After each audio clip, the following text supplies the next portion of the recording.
Our story opens today at the Slick Observatory, where an international group of scientists, eggheads and double domes, were meeting to dedicate the new giant 1,000-inch telescope. The chairman, Sir Newton Fugg, was presiding. Today we will prove once and for all that there can be no life on the moon. Dr. Milton Nudnik, Egghead of the Year, was given the honor of the first peek. What do you see? I see two moon creatures. Impossible! The scientists rushed to the eyepiece, and incredibly, Nudnik was right. Why, it's a moon moose! And he's signaling us. What does he say? He says, "Here we come, ready or not." Sure enough, a strange rocket ship had left the moon and was heading straight for the Earth. The word spread in a flash. Extra, extra, moon men to invade Earth. President declares emergency. Now hear this. This is Dorson Bells speaking. The moon rocket ship is nearing the Earth. This invasion is not a play, I repeat, not a play.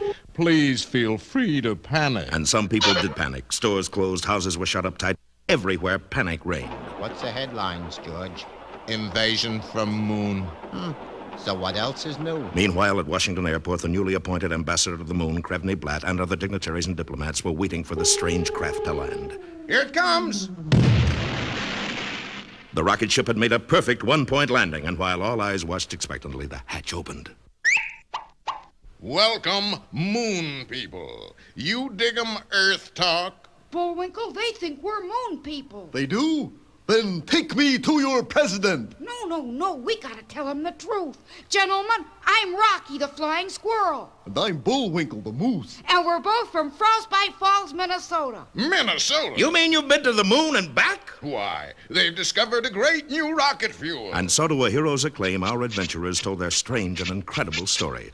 It seemed that just days before, in their little house in Frostbite Falls, Bullwinkle had been baking a quick-rising cake according to his grandmother's old recipe. But the first layer had risen a little faster than they'd expected. And the next thing they knew, the stove had been blown clear to the moon. Well, they had to get it back. Sure, we still owe 2 payments on it. And so the boys put together their version of a spaceship and used the second layer of that extraordinary cake to propel them to the moon. And the third layer blasted us back. That cake batter must be a revolutionary rocket fuel. My boy, you must make more of that cake for your government. Bullwinkle, you're gonna be a famous scientist. Well, after all, I am a graduate of MIT, the Moose Institute of Toe Dancing. Unfortunately, our boys wouldn't have been so happy had they overheard 2 notorious spies. You hear, Natasha? First get the formula and then kill the moose or vice versa. And so a short while later, the new director of guided mousels was interrupted by... Hello, you great, big, wonderful moose. Why, that's right neighborly of you. You will give me Grandmama's recipe? What for? Well, I hope to be a grandmama myself someday. I'd love to, but in the explosion, I only saved half my recipe. I know how much, but not what of. Natasha's friend then did a very unneighborly thing. Darling, will you please hold this package for me? Well, I'd planned to leave in a couple of minutes. Don't worry, you will. Sounds like a clock. Bullwinkle's steel-trap mind had done it again. It was a clock, only attached to 14 sticks of dynamite, and it was wired to go off in 30 seconds. Don't miss tomorrow's exciting episode, Bullwinkle's Ride, or Goodbye, Darling. You remember how surprised the world's scientists were when they looked through their 1,000-inch telescope and saw Rocky and Bullwinkle flying back from the moon. But when the boys made their one-point landing, the explanation was ridiculously simple. Bullwinkle had tried to bake a quick-rising cake from his grandmother's recipe. The result, naturally, was the world's most powerful rocket fuel. Bullwinkle was immediately ordered to go to work for the government to duplicate the recipe, which unfortunately had been torn in half in the explosion. Yeah, I know how much, but not what of. Everybody was interested in the result, including 2 notorious spies, Boris and Natasha. Failing in their attempt to get the formula, they decided to do away with the moose. So Natasha handed him a ticking package containing 14 sticks of dynamite, wired to go off in 30 seconds. I'd planned to leave in a couple of minutes. Don't worry, darling, you will. But as Natasha tried to open the door, she found it had been locked behind her. The key. Where's the cotton-picking key? Oh, the key. Well, I got it here somewhere. 18 seconds, 17, 16. Let's see. Here's the key to my locker at PS 84. Hurry up, please. Key to my hope chest. It's little, 'cause I'm kind of hopeless. I must go quickly. I'm doing my level best. 12, 11, 10. 3 trunk keys, in case I ever grow a trunk. Time is running out. 8, 7, 6. Hey, that one belongs to the Frostbite Falls Volunteer Fire Department. Yeah, wonder how they're starting the engine these days. Give me my package, you fool! 3, 2, 1. That's what I like. Precision timing. A few minutes later, Bullwinkle found the right key, and the furious Natasha left to meet her partner in crime. Boris promised to meet me here. Where is he? Oh, there you are, darling. What do we do next? We do what any intelligent, self-sufficient spy with real initiative would do. We wait for instructions. Meanwhile, the fact that Bullwinkle's rocket fuel was made from his grandmother's fudge cake recipe was having a great effect on the whole country. Top scientists discarded their most complex apparatus. Erwin, go get me an 8-inch cake tin and a set of cookie cutters. Colleges changed their course of study. This year, gentlemen, we will study atomic structure, nuclear physics, and fudge making. The effect spread to other countries. But you are top nuclear physicist. How come you are sent to Siberia? My biscuits were too heavy. In the USA, grandmothers rose to national prominence. As advisors to the president, It's raining. You'd better put on your rubbers. as scientists, I'd like you to meet our new head of research and development. Hello, boys. even bathing beauty contests took on a new look. Grandmothers reigned supreme. In their own laboratory, Rocky and Bullwinkle were still hard at work. Here's the latest one, Rocky. Will it make a good rocket fuel, Bullwinkle? Well, I don't know, but it'll sure make a dandy lunch. The boys wouldn't have been so happy if they had chanced to look behind them, for at that moment, a scaly green hand was raising a strange weapon and pointing it right at their heads. Don't miss the next exciting episode, Bullseye Bullwinkle or Destination Moose. Well, Rocky and Bullwinkle really started something just by trying to bake a cake. For instead of dessert, they wound up with an explosive that blew their stove clean to the moon. The nation was astounded. That cake batter must be a revolutionary rocket fuel. Grandma called it fudge cake. Bullwinkle was immediately made director of guided mussels, and he and Rocky set out to duplicate the recipe, which unfortunately had been torn in half by the explosion. But apparently not everybody wanted them to succeed. For when we left them last time, a scaly green hand was raising a sinister weapon and pointing it right at their heads. Hokey smoke, Bullwinkle. Look there. Now, Kidney? Not now, Clyde. Why not? I haven't scrooched anybody since we've been here. What are they, Rocky? I don't know. I've never seen anything like them. Maybe they're congressmen. Who are you?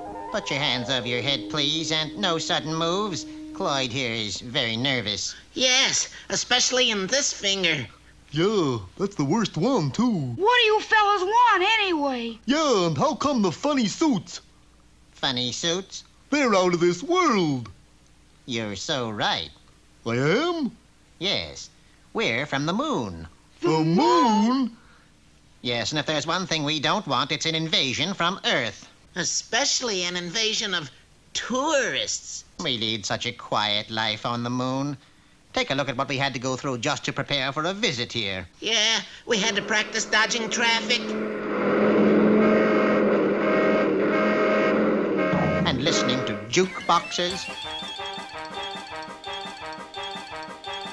And filling out forms. And breathing smog. And riding on subways. And regular bathing. It was awful. 7 of us were chosen. Only 2 made it. So you see, we must stop you from using that formula. One way or another. Well, I don't mind that one way. It's the another that bothers me. But we don't even have the formula yet. Do I scrooch him now, Kidney? Well, not if they don't have the formula. Oh, moon rats. But we'll come back. And as soon as they get the rocket fuel... Zap! Yes, zap. Bye now. And the 2 green men slipped out through the ventilator shaft. Hours later, as they made their way home, Moon Man, boy, were you scared, Bullwinkle? Of course not. You suppose I can take my hands down now? but our boys still weren't out of danger, for in his hotel room 12 stories up, Boris was readying another fiendish plan. You have the orders in code, Natasha? Yes. So translate. Let me see. These two words say, kill moose. I knew it. And look, the squirrel is with him. It's going to be a double feature. And the heavy safe hurtles straight down toward the unsuspecting pair. Be sure to see our next episode, Squeeze Play, or Invitation to the Trance. In trying to rediscover their secret rocket fuel, Rocky and Bullwinkle have been threatened by two moon men who will go to any lengths to keep Earth tourists from cluttering up the surface of the moon, even to scrooching our heroes if need be. And if that weren't bad enough, when the boys were on their way home, the two spies, Boris and Natasha, received their latest instructions. Don't tell me, let me guess. I'll bet it says, kill moose, right? Right. Okay. But in front are two more words. Do not. Do not kill moose. Oh, Boris, you impetuous boy, what have you done? Better yet, what will you do? Save him! I've got to save him! Boris raced to beat the heavy safe to the ground, and he won. Almost. The heavy safe drove him into the ground like a tent stake. Bullwinkle's keen mind knew instantly what had happened. Hey, up there! You dropped your safe. Boris, where are you? Here. Boris, darling, you're alive. This is living. In the next few days, the boys worked like demons, measuring, sifting, rolling, baking. And the results were tremendous. 7-layer cheesecakes, hot fudge strudel, an acre of cinnamon pizzas, and 200 pounds of peanut brittle. Unfortunately, none of it would explode. Golly, Bullwinkle, people are depending on us. The world's waiting for our discovery. That recipe is locked in your brain somewheres. It is? Yep. All we gotta do is figure how to get it out. Hey, I got it.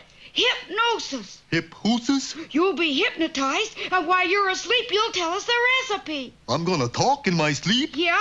Swell. Usually I just snore. We'll get the world's greatest hypnotist to come here and... Who is it? It is I, Swami Ben Boris, world's greatest hypnotist. This is my assistant. Haven't we met before? Were you ever in Cairo? No. Well, that's it then. Neither was I. Now let's get to work. Shucks, you can't hypnotize me. I got too much brain power. I'm just a... Yes, master. All right. What is in the recipe? Wait a minute.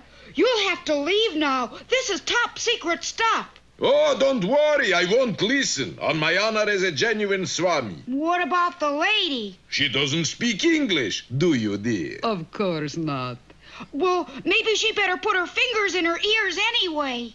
Okay. At last the formula will be mine. Now, Mr. Moose, tell me everything you know. So Bullwinkle told them everything he knew, all about his early days in the Minnesota woods, his days at the Philpott School for Exceptional Children, and he was exceptional, being the only student with antlers. His experiences in the Army, where he served 3 years as a hat rack in the Officers Club. On and on he went without stopping for 12 hours. But true to their promise, Boris and Natasha didn't hear a word. The steady drone had long since sent them to dreamland. Unfortunately, it had done the same thing to Rocky. And so when Bullwinkle finally got to Grandma's recipe, the only people who heard it weren't people at all, but the two moon men. Did you hear that, Gidney? Yes, Clyde. It's exactly the formula we use. Oh, boy! Can I scrooch him now? Yes, Clyde. You can scrooch him now.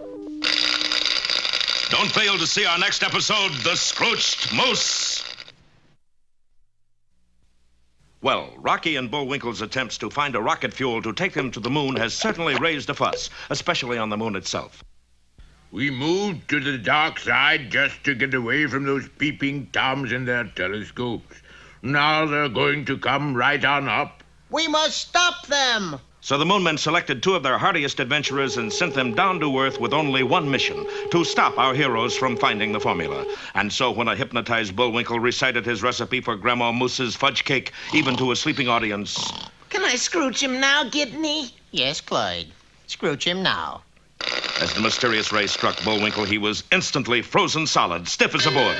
So that's what it was like to be Scrooched. Where do we put it? Let's take it home in our flying saucer. The moon men had scarcely left the room when Boris woke up. Go on. I didn't miss a word. Where did he go? Oh, there he went. Hey, you, come back with my moose. But he knows the formula. We gotta take him along. Don't be foolish. You missed the brains of the outfit.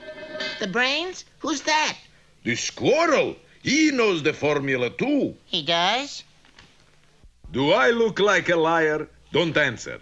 You go get him. I'll mind your moose for you. The moonmen dashed back to where Rocky and Natasha were still dozing. All right, everybody up. Ooh, it's all right, lady. They're just plain ordinary moon men. Which one of you is the brains? I am. Because if you are, we're gonna scrooch you. She is. Which one is the squirrel? That's me. Where's Bullwinkle? We're taking him with us. You too. Come on. Bye-bye, darling. Have a nice trip. It looked bad, but Rocky's nimblewits were hard at work. Okay, we'll go, but it does seem a shame to miss the party. Party? Sure. The government always throws a big party for visiting spacemen. With paper hats? And noisemakers? Yeah. Well, maybe we could wait a little while. Of course, we need our entertainment, Chairman. Who's he? My pal, Bullwinkle. Oh, that's easy. We left him right... He's gone. Sure enough, the wily Boris had stolen Bullwinkle and was at that moment heading for a lonely house high on a hill. He can't go far. That moose was scrooched. Scrooched? How long did you scrooch him for, Cloyd? The dial said 8. 8 what? I don't know. It's either 8 hours or 8 years. Well, Bullwinkle was still frozen solid, and Boris couldn't loosen him up. Then exactly 8 hours later... You're conscious. No, I'm Bullwinkle. Where am I? This is your new laboratory. I am your new assistant. Shall we get to work? Well, let's see. I guess so. 2 cups of flour, 1 teaspoon salt. You taking all this down? Yes. Could you speak a little louder? I'm rather hard of hearing. Oh, certainly. Testing. 1, 2, 3. Little did Bullwinkle know that Boris's hearing aid was in reality a powerful shortwave transmitter, and that every word he uttered was instantly heard in another country far away by a band of sinister spies. Don't fail to see our next episode, Monitored Moose or the Carbon Copycats.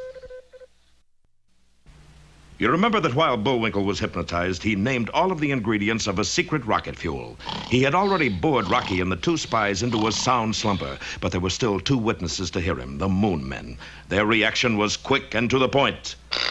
They scrooched Bullwinkle and started off to the moon with him. When Boris saw what was happening, he managed to turn their attention to Rocky while he made off with a moose.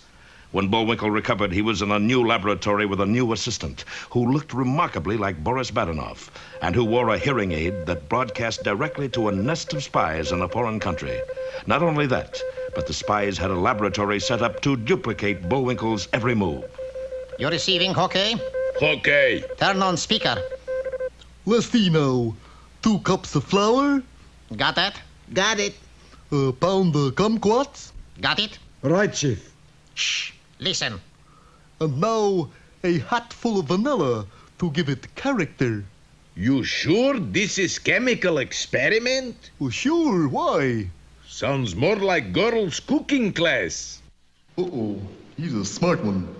Well, Bullwinkle, what do you do now? Bullwinkle was a mite embarrassed by not knowing the scientific names of anything until he spotted a chemistry dictionary on a shelf. Quickly, he opened it. Well, how's this now?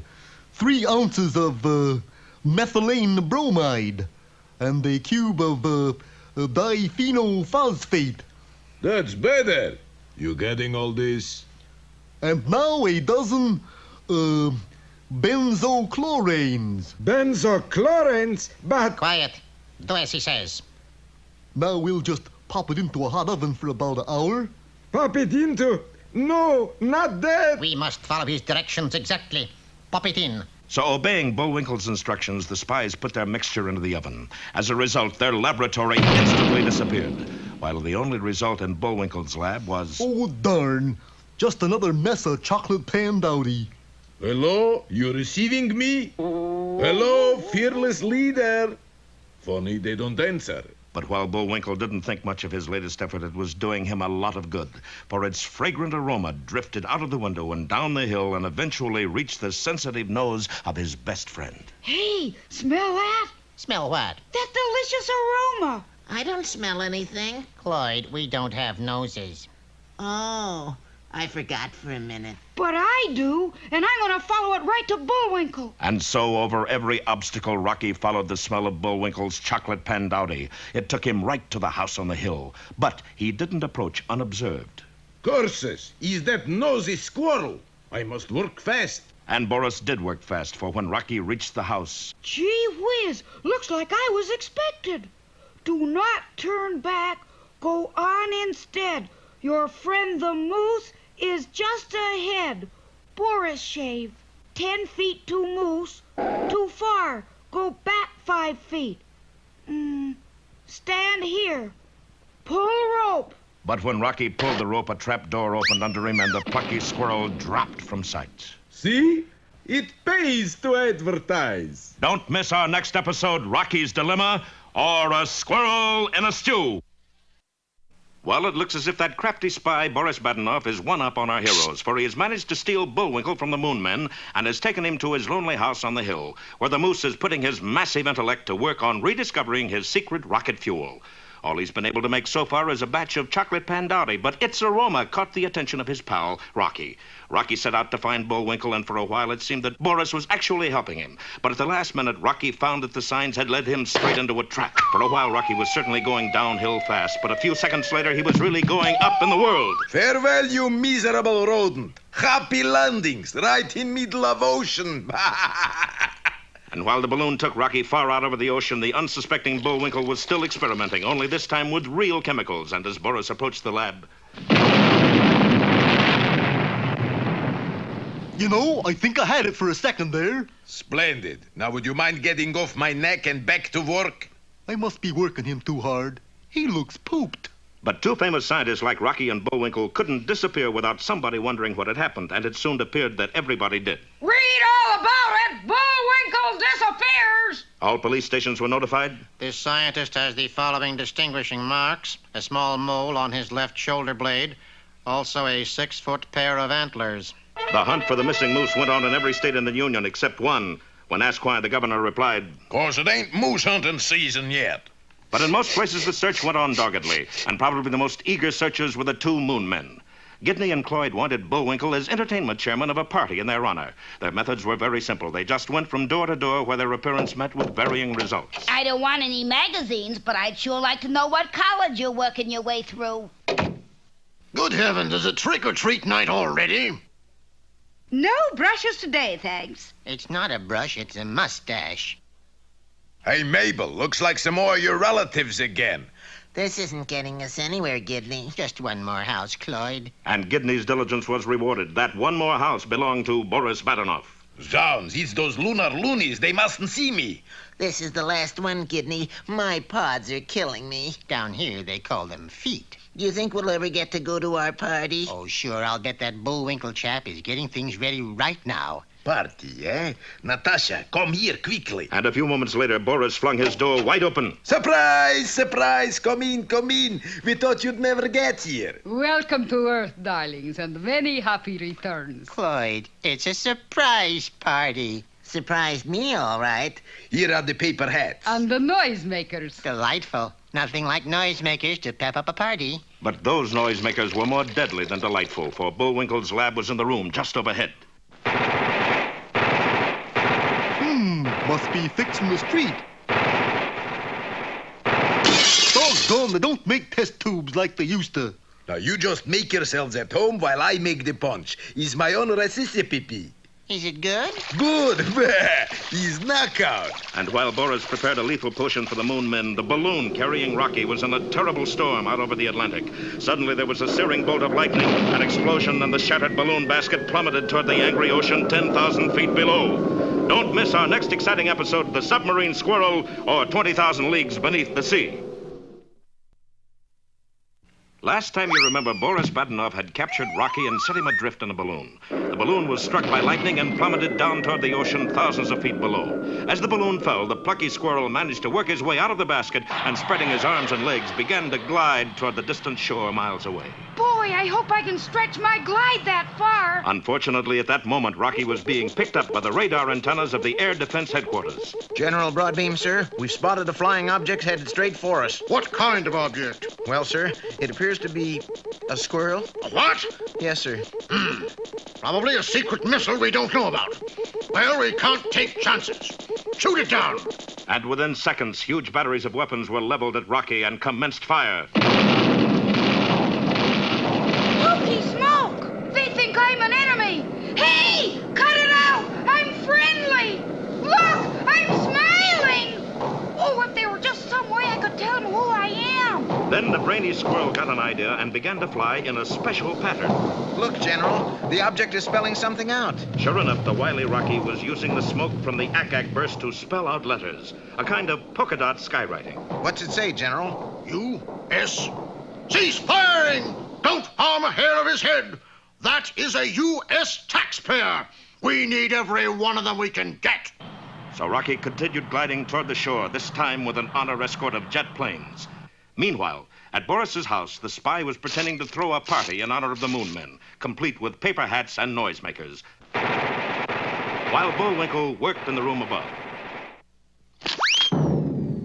Mind if I join you? In a corner of the room, Boris, who was really anxious to get rid of the Moon Men, was mixing up a bucket full of Mickey fins. Oh, goody. Punch. Boris, if Moose ever drinks that, he will be asleep for weeks. And we won't get formula from him. Well, here's looking up your ancestors. At that moment, Rocky and his escort were flying just a few hundred feet above the house. I can make it now, fellas. Thanks a lot. And the squirrel headed down for Boris's hideout. Wait, a toast. Oh, sure. Gentlemen, the Queen. You said it. No. Now we must break glasses. But we ain't drunk the toast yet. In my country, you break glasses before you drink toast. Well, if you say so. But people must get pretty thirsty where you live.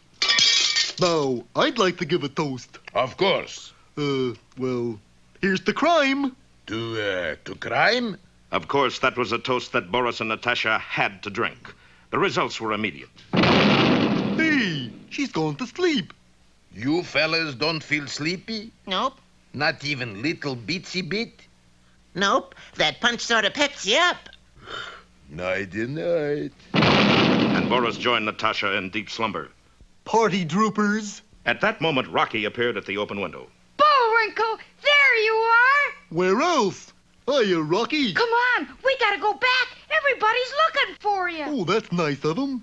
Okay, let's go. Come on, Moon Man. Our friends started back, but just as they left the house, heavy hands fell on their shoulders and a very official voice boomed. You are under arrest by order of the United States government. Our heroes under arrest? Whatever for? Be sure to see our next episode, The Bars and Stripes Forever. Well, that make-believe party that Boris was throwing at his house for the Moon Men developed some unexpected complications. In the first place, after Boris went to all the trouble of mixing up a bucket of Mickey fins, Bullwinkle gave the wrong toast. Well, here's the crime. And Boris and Natasha had to drink their own sleeping potion. After that, the gathering broke up rather quickly. Party droopers. Then Rocky arrived and convinced Bullwinkle that he ought to return to his own laboratory. But as our friends left the house... You're under arrest by order of the United States government. What for? We have information there are 2 spies here. Spies? Who could that be? Pardon my pointing, but it looks like you 2. Grab 'em. But as the special agent grabbed Gidney, Cloyd leveled his scrooch gun, and the agent was instantly frozen solid. Wait a minute, they're not spies. They're visitors from the moon. The moon? Well, that's a job for State Department. But what about those 2? They look suspicious. Sir, you are speaking of our hosts. Oh, I'm sure they're all right. They're just a little punchy is all. Come on, Bullwinkle, we gotta get back to the lab. But what about up the creek here? We can't just leave him. Oh, he'll be all right. How long did you scrooch him for, Clyde? Only 50 years. 50 years? Kind of a long wait, ain't it? What'll we do? Hey, I got an idea. Listen. And so the next day there was a special ceremony held in the front of the National Security Building to dedicate a statue of Virus T. Updecreek, the first special agent to be scrooched in the line of duty. Very few people knew that the statue was really Updecreek himself, with a coat of white paint to keep him in good condition until he became unscrooched 50 years later. And, of course, the real stars of the occasion were the Moon Men. Everybody wanted to look at them. Oh, they're cute. And in the next few days, the whole country went moon mad. Women immediately adopted the Moon Man look. Beauty shops specialized in Moon Man hairdos. Pointed heads were all the rage. Gidney and Cloyd were given the key to the city. Delicious. They even made television commercials. And this is what the Moon Men look like after only 6 weeks at Dick Fanny's. Yeah, we used to look like this. Never have so many been so curious about so few.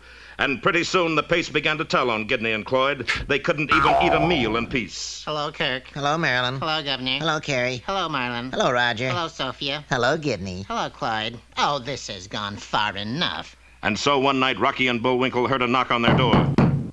Come in.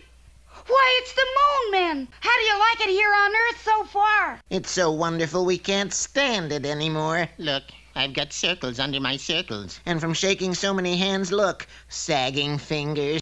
So we've got to leave now. Well, toodaloo. You don't understand. When I say we, I mean all of we. You too. Us? How come? Well, we can't just leave you here to discover the rocket fuel, you know. But I was just now sending out my laundry. Oh, well, I guess they can forward it. Quickly now. And the two Moon Men marched our friends to the field where they had hidden their strange spacecraft. Get in. I don't suppose we could pay now and fly later. In. I didn't think so. The door slammed shut, and with an unearthly sound, the spaceship with our heroes aboard zoomed straight up. Its destination, the moon. Don't fail to see our next episode, Hello Out There, or There's No Place Like Space. While the two Moon Men, Gidney and Cloyd, were kept busy making personal appearances and signing autographs, Rocky and Bullwinkle were working furiously to rediscover their lost rocket fuel. But time ran out on them when the Moon Men got tired of all their fame and decided to go home. It's so wonderful we can't stand it anymore. To keep our boys from finding the formula, Gidney and Cloyd made them get into their spaceship and took off for the moon, carrying Rocky and Bullwinkle with them. Up and up the strange craft went, and then suddenly... Cloyd, what is it? I don't know. I'll check the fuel indicator. Is it empty? According to this, we owe it 2 gallons. Impossible. Stand by to land. With its fuel gone, the spaceship dropped quickly down. Bullwinkle, are you all right? I guess so. Is this the floor where we get off? It sure is. Come on. One moment. You can't scare us with that anymore. If we can't get to the moon, neither can you. You know they're right, Cloyd. You mean we're stuck here? Looks like. I might as well be Scrooched. Wait a minute. You know what the rocket fuel formula is, don't you? Well, yes, but... Well, why didn't you tell us and we'll make some for you? Well... What do you got to lose? Well, sure, the worst you can wind up with is a mess of fudge cake. All right, but I certainly wish I knew what happened to our fuel. Well, if Gidney had happened to glance outside, he would have found out right away. For 2 familiar figures were scurrying off, carrying between them the fuel tank which they had removed from the Moon Men's ship. Well, Boris, we have done it again. I certainly have. We still don't have the formula. Who needs it? We got tank of the fuel itself. Now let's check timetable to see what time leaves next submarine. Meanwhile, back in the disabled spaceship, Rocky had just finished reading the formula for the rocket fuel. Well, we can get all the ingredients, I think, except this one. What's that? Mooseberry juice. Mooseberry juice? Heck, that's easy. Oh, not as easy as all that. There's only one place in your whole country where it grows. Where's that? Near a little town called Frostbite Falls. Frostbite Falls? You know it? Know it? It's our hometown. Yup, right here in Minnesota. Bullwinkle, that's Florida. Well, if they're going to keep adding states all the time, they can't expect me to keep up. Minnesota's up here. Where's Frostbite Falls? I don't see it. What's the population? 23? Here, better use this microscope. And while Bullwinkle searched for the location of the country's only mooseberry patch, Boris and Natasha were sitting in a rowboat a couple of miles offshore. Keep your eyes open, Natasha. The submarine should be surfacing any minute. But, darling, how can I see in all this fog? You should have eyes like mine, Natasha. They don't miss one teensy-tiny little thing. Big things, yes, but little things, no. All right, you two, get below. It's all yours. You're not coming? You're leaving, he's leaving, I'm staying. Somebody's got to mind the store. And so the two spies carefully stowed the explosive rocket fuel and headed the midget submarine across the ocean toward its sinister destination. While our friends were still figuring out how to get to Frostbite Falls, be sure to see our next episode, A Creep in the Deep, or Will Success Spoil Boris Badenov? Last time you remember, Boris and Natasha, those two no-goodniks, stole the secret rocket fuel right off the Moon Men's spaceship, took it aboard a submarine, and headed off across the ocean. In the meantime, Rocky had convinced the Moon Men to show him their formula. We can get all these ingredients, I think, except this one. The exception was mooseberry juice, made from the berry of a bush that grew in only one place in the whole country. Near a little place called Frostbite Falls. The boys were delighted to hear this, for Frostbite Falls, Minnesota was their hometown. Quickly, they started making plans to get the mooseberry juice. But on the submarine, Boris wasn't as cheerful as he could have been. Boris, darling, why so sad? I got feeling there is something I forgot. What could it was? I don't know, but something. Cheer up, darling. When we get back, you will get big medal. Medals I got for burning down orphanage, for kicking small dog, for taking candy from babies. Who needs medals? But still is great day. You're right, Natasha. Send radiogram to Central Control. Ready? Ready. Quote. Got it. Unquote. For same money, you get 8 more words. Okay. Add this. He he he he he he he he. Signed, Boris. Now, what was it I forgot? So Natasha sent a message, and an answer came right back. You fool. Is for you. Go back and kill moose. Oh, that's what I forgot. But how can we? It's easy, I'm afraid. We put on breathing apparatus, put sub on automatic pilot, and bail out. Geronimo! And while the two spies swam back toward shore, the submarine bearing its precious cargo continued on its way across the ocean. Back in Washington, our heroes were having a rough time getting underway. I'm sorry, sir, but we have no flights to Frostbite Falls, if there is such a place. Oh, yes, we had a train to Frostbite Falls, but they took the tracks up in 1903. We can't help you. The only road into Frostbite Falls is just a cow path. What are we going to do? Time is too important. I know. We'll rent a private plane. Come on, Bullwinkle. We're going to the airport. And in a little while, our boys were talking to the owner of a flying service. Here, let's see, that'll run you just about $1,000. $1,000 just to get to Frostbite Falls? You could buy the place for $8 cash. Gee, Bullwinkle, what we need is a good cut-rate pilot. Gentlemen, allow me to introduce myself. Ace Rickenboris at your service. Mein card. Ace Rickenboris, by air, anywhere. Fly now, pray later. Is misprint. Haven't I seen your face somewhere before? Of course you have. He's on every $3 bill the government makes. I've never seen a $3 bill. Boh, it's my fault you're poor? Come on, do you want to go or not? How much will it cost to take us to Frostbite Falls? You want round trip? Got any square ones? Round trip costs, how much you got? Well, altogether, about 85 cents. Yeah, you lucky kid. Today only special price, 85 cents. Swell! Ready, Bullwinkle? The sooner the quicker. Then let's go.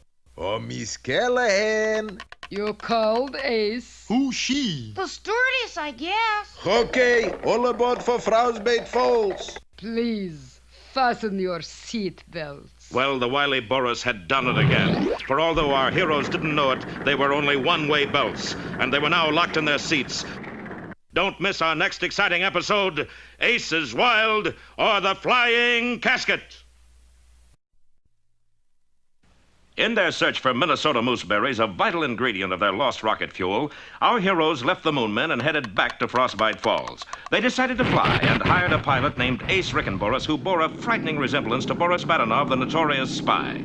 The stewardess on the plane was named Miss Callahan, but sounded very much like Natasha Fatale, Boris's partner. Fasten your seatbelts, please. I take a size 36. Don't worry, this will fit you perfectly. The boys didn't know it, but those were one-way seatbelts, and they were now fastened in their seats permanently. Good evening, everyone. This is your Captain Ace Rickenboris speaking. Welcome aboard Flight 13, the Flying Casket to Frostbite Falls. Miss Callahan will be serving you hot beverage in just a minute. You like hot beverage? My, that was quick. What is it?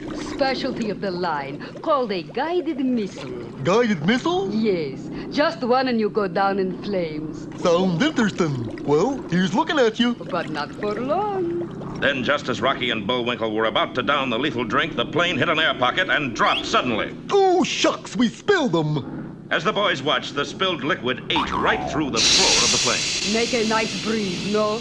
You like a refill? Well, maybe just half a cup. I don't think we better, Bullwinkle. That stuff's a little too strong for us. Meanwhile, the ancient plane was sputtering along, just narrowly avoiding disaster. How you making out, Natasha? The little one is too smart for us, Boris. So? Then we jump out and leave him strapped in chair. We'll see how good he is at backseat driving. In the meantime, the submarine carrying a tank of high explosive fuel stolen by the spies drew nearer and nearer to its destination, a foreign port. Its progress controlled on a radar scope by two mysterious figures. It is exactly on the beam, Gordy. You said it. What heading? 217 degrees. You sure of these figures? Certainly. That's odd. What? I get 216 degrees. What's the matter? You never made mistake? X-ray! Foreign port disappears in mystery blast! As a result of the explosion, an urgent message flashed on the air. Calling Boris Badenoff. Calling Boris Badenoff. Come in, Boris. The coast is clear. Unaware that their plan to steal the secret fuel had backfired, the two spies were hastening to do away with Rocky and Bullwinkle by sabotaging the airplane. You drained gas tank, Natasha? Check. Threw out extra parachutes? Check. You want me to smash instruments? No. Let me. I like to. Oh, I'm just wild about Boris, cha-cha-cha. You go ahead, Natasha. I'll catch up with you in a minute. And Natasha leaped out of the plane. Back in the cabin, Bullwinkle was admiring the view when suddenly... Hello there, nice to see ya. Who are you talking to, Bullwinkle? Our stewardess. She just went by in a parachute and... Parachute? Well, something must be wrong. Here, help me out of my seatbelt. I'm stuck. So am I. Ain't that the darndest luck, though? Luck nothing. I think we've been sabotaged. Meanwhile, in the pilot's compartment, Boris was putting the finishing touches on his job of destruction. He threw out the steering wheel and prepared to jump. I hate to leave a place that holds such pleasant memories. And just then, as our boys struggled with their one-way seatbelts, all three engines conked out. Be sure to see our next exciting episode, The Backseat Divers or MASH Landing. Well, our heroes are really up in the air this time. Searching for mooseberries, a secret ingredient for their rocket fuel formula, they wound up on board a plane piloted by Boris Badenoff. His partner, Natasha, fastened them into their seats with one-way belts and then bailed out. In the pilot's compartment, Boris gleefully smashed all the instruments, threw out the steering wheel, and prepared to follow Natasha. I hate to leave a place that holds such pleasant memories. But at that moment, the damaged radio crackled and a voice said, Calling Boris Badenoff. This is Central Control. You reading me? Yes, fearless leader. Plans are changed. Moose must finish finding formula. Do not, repeat, do not kill Moose. Make up your mind. What was that? I said yes, fearless leader. And Boris dashed back into the cabin just as all three engines conked out. Hey, Captain, give us a hand here. Well, something seems to be the trouble. Get us out of these belts. They're stuck. Of course. How come the engine stopped? Oh, because we're going to land.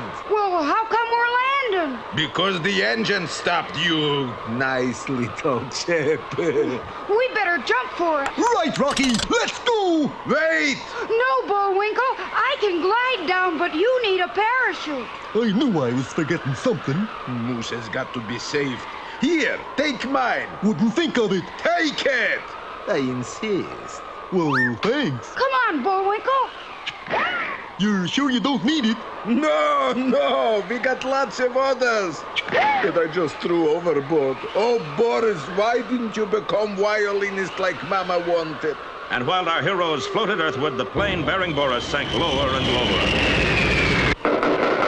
And finally came to rest on a tall tree. The tree was already occupied. Oh, there you are, darling. I thought you'd never get here. Me too. Hello up there. You all right, Ace? Certainly. We always land this way. It saves wear and tear on the wheels. A short time later, after our boys had rescued the two spies from their precarious perch... Ace, I think you and Miss Callahan better head back for town while Bullwinkle and I push on to...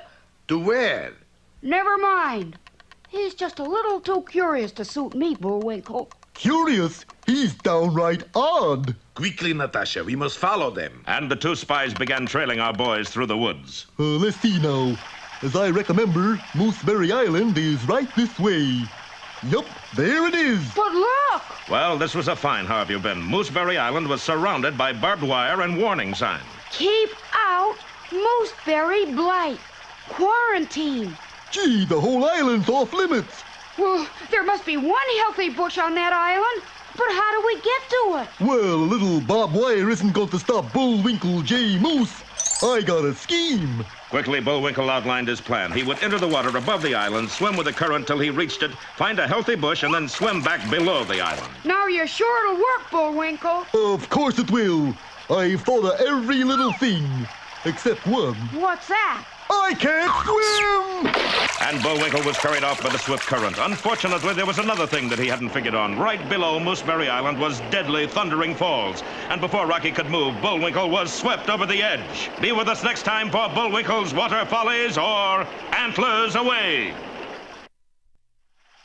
Well, disaster has dogged the footsteps of our heroes in their search for mooseberries, the missing ingredient for their rocket fuel. First of all, they found that the one mooseberry bush was strictly off limits due to the mooseberry blight. And then finally, Bullwinkle's clever plan to make a swimming raid on the island went slightly awry when he neglected just one little detail. I can't swim! A moment later, Bullwinkle had disappeared over thundering falls. Bullwinkle! As Rocky raced toward the falls, those sly spies, Boris and Natasha, watched from a distance. Is Moose kaput, darling? No. Look there. He's caught in bush. Not for long. Do we try to save him or let him go? Which was last orders from headquarters? You took message, darling. But they sent so many. Quickly, get me central control. But while Boris and Natasha tried to get their orders on whether or not to go to Bullwinkle's aid, the intrepid squirrel was already high in a tree next to the falls, carrying a long rope which he tied to a tree limb. Bullwinkle, can you hear me? I can hear you, but I can't see you. I'm up in this tree. You sure picked a fine time for sightseeing. No, wait. I'm going to glide down with a rope. Okay. And the plucky squirrel, trailing the rope behind him, launched himself into space. Down he zoomed across the face of thundering falls and right to Bullwinkle. Nice flying, Rock. But at that instant, the bush tore loose. Hang on, Bullwinkle! And with great exertion of mighty moose muscle, Bullwinkle did hang on, as he, Rocky, and the bush swung back to the safety of the shore. Made it! Were you scared, Bullwinkle? Shucks, no. I was as cute as a cucumber, Rocky. Bullwinkle, I'm over here. That's the bush you're talking to. Imagine me not knowing my best friend from a mooseberry bush. Bullwinkle? Say that again. All right. No, before that. You said this was a... Just a mooseberry. Mooseberry! Bullwinkle, you did it! You found the last available mooseberry bush in the country. Just my keen eyeballs, I guess. Meanwhile, the two spies had just contacted their superiors overseas. I tell you, I sent whole tank full of rocket fuel by submarine to main seaport. Well, now it's missing. The tank or the rocket fuel? The seaport. Oh, so now I kill Moose, right? No, you idiot. Get the formula and return home. We got special reception planned for you. Okay, over and out. Now we gotta get this bush back to Washington, Bullwinkle. Yeah, before it catches the mooseberry blight. But at last we got the secret ingredient. Secret ingredient? Come on, Rocky, let's start hiking. Hold on there, gentlemen. Who are you? Special Agent, FPI. You mean FBI? No, FPI, Federal Plant Inspector. You got any peaches, pears, pineapples, passion fruit, papayas, or mooseberries? Well, it just so happens. Aha, a mooseberry bush. And, it's crawling with mooseberry blight. It is? This plant must be sprayed right away, quick. Now, wait a minute, you can't... There's no charge. Oh, that's all right, then. So the inspector sprayed and sprayed until not a thing could be seen. And when the cloud cleared away, both the bush and the inspector were gone. Boy, that's what I call a powerful spray. Well, what has happened to our mooseberry bush? And does this mean failure to our friends? Heck no! We're the heroes. Don't miss our next episode, The Inspector Detectors, or A Kick in the Plants. Well, sir, our heroes are still in a slump in their efforts to bring back a mooseberry bush. For in our last episode, the wily Boris disguised himself as a plant inspector and sprayed the last mooseberry bush in the country. When the cloud of spray was gone, so was the inspector and so was the bush. Boy, that's what I call a powerful spray. Didn't leave leaf nor whisker of either of them. Well, there goes our last chance of getting a mooseberry bush back to Washington. You mean... Yeah, we failed. What's that? Oh, it's just some Indians gone by in a canoe. But if that canoe had been closer, the boys would have seen that it didn't hold Indians at all, but Boris and Natasha, and between them, the mooseberry bush. But Rocky and Bullwinkle were too concerned with how to get back to Washington. Can't fly back. Our plane's crashed. Check. Can't walk back. Takes too long. Check. Can't go by boat. Haven't got a boat. Check. Wait a minute.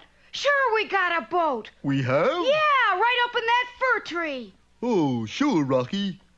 Poor kid's been in the woods too long. He's fur crazy. No, look. Rocky, that's our wrecked aeroplane. Not for long. Come on. And so a short time later... You see, Natasha? It's like taking candy from baby. You know, darling, I have funny feeling we're being followed. Followed? Who could follow us? We stole only canoe on the river. It's just Sure enough, they were being followed. Rocky and Bullwinkle had turned their smashed aeroplane into a boat, and the plane's propellers made excellent double-bladed paddles. They're gaining on us. Like taking candy from baby, huh? You ever tried to take candy from baby? It's pretty hard. But Rocky and Bullwinkle, with no telescope, didn't know that they were so close to their goal. They'd have been even more dejected had they known what was coming, for just around the next bend in the river, Boris was planning a rather unpleasant surprise. There, these should get rid of those two idiots. But your last instructions say do not kill moose. Who's killing moose? I'm just chopping down tree. It's my fault he happens to be underneath. Shh, here they come. And Boris started the huge tree on its way down. You aren't even going to holler timber? Of course I am. Listen. Timber. Hokey smoke, Bullwinkle! Look! The enormous tree hurtled down at our heroes. But unfortunately for Boris, it was just a little too big. It fell all the way across the river and hit a cliff on the other side. But the force of its falling snapped it in two, and half the tree drove through the bottom of Rocky's makeshift canoe. We're leaking, Rocky! How are we going to get rid of that thing? We're not, Bullwinkle. That's a mast. With pine cones on it? Sure. The wind blowing through the tree makes it act like a big sail. Well, I'll be a moose. You are a moose. Yeah, I wanted something easy. We'll be in Washington in no time. Yup, if we don't sink first. So with Rocky in the crow's nest and Bullwinkle at the tiller, the strange craft sped down the river. Natasha, this requires quick thinking and positive action. What we're going to do? Run like rabbits. Come on. And a moment later, Boris's canoe started downriver with a furious burst of speed. Faster, Natasha, faster. Stroke, stroke, stroke. And so began the strangest boat race ever held, the cross-country canoe contest from Minnesota to Washington, D.C. Will our boys catch up with the spies before their sort of boat sort of sinks? Don't miss our next episode, Canoes Who, or Look Before You Leak. Well, the big overland canoe race is on. Boris and Natasha, with a priceless mooseberry bush, are fleeing just a few miles ahead of Rocky and Bullwinkle in their remodeled Leaky airplane. Starting at Frostbite Falls, Minnesota, the two vessels race through a couple of the largest Great Lakes. Stroke, stroke, stroke. Bail, bail, bail. Then, as they ran out of water, they carried their canoes on a portage through Chicago. Which way to Fort Wayne? That way. Thanks. Oh, excuse me. It's all right. And a little while later, watchers of the Gold Cup powerboat race a couple of 100 miles away were awed when the number one speedboat was overtaken by not one, but two boats. Stroke, stroke, stroke. Bail, bail, bail. Hold it, Bullwinkle. Boy, that was close.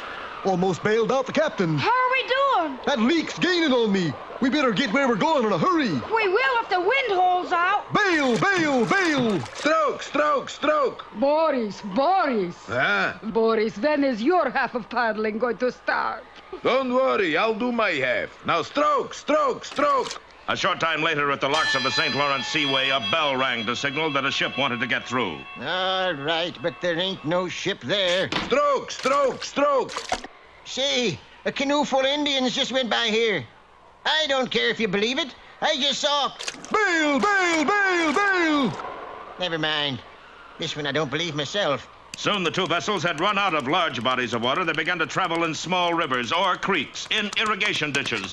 Anywhere there was even a trace of water, they sailed on and on and on. Stroke, stroke, stroke. Bail, bail, bail.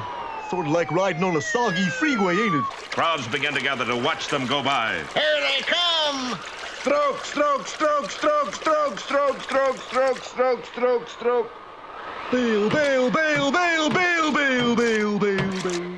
They went through city parks. Stroke, stroke, stroke. Bail, bail, bail. They went through amusement parks. Have a nice ride, folks? I sure did. Stroke, stroke, stroke. Bail, bail, bail. They even got through some places without carrying their boats. Look out, Eddie! Stroke, stroke, stroke. Bail, bail, bail. And finally, on one foggy evening as they approached Washington, D.C., only a few yards separated them. Stroke, stroke, stroke. Bail, bail, bail. Stroke, stroke. Bail, bail. Stroke. There's quite an echo. Bail. Stroke. Bail. Stroke.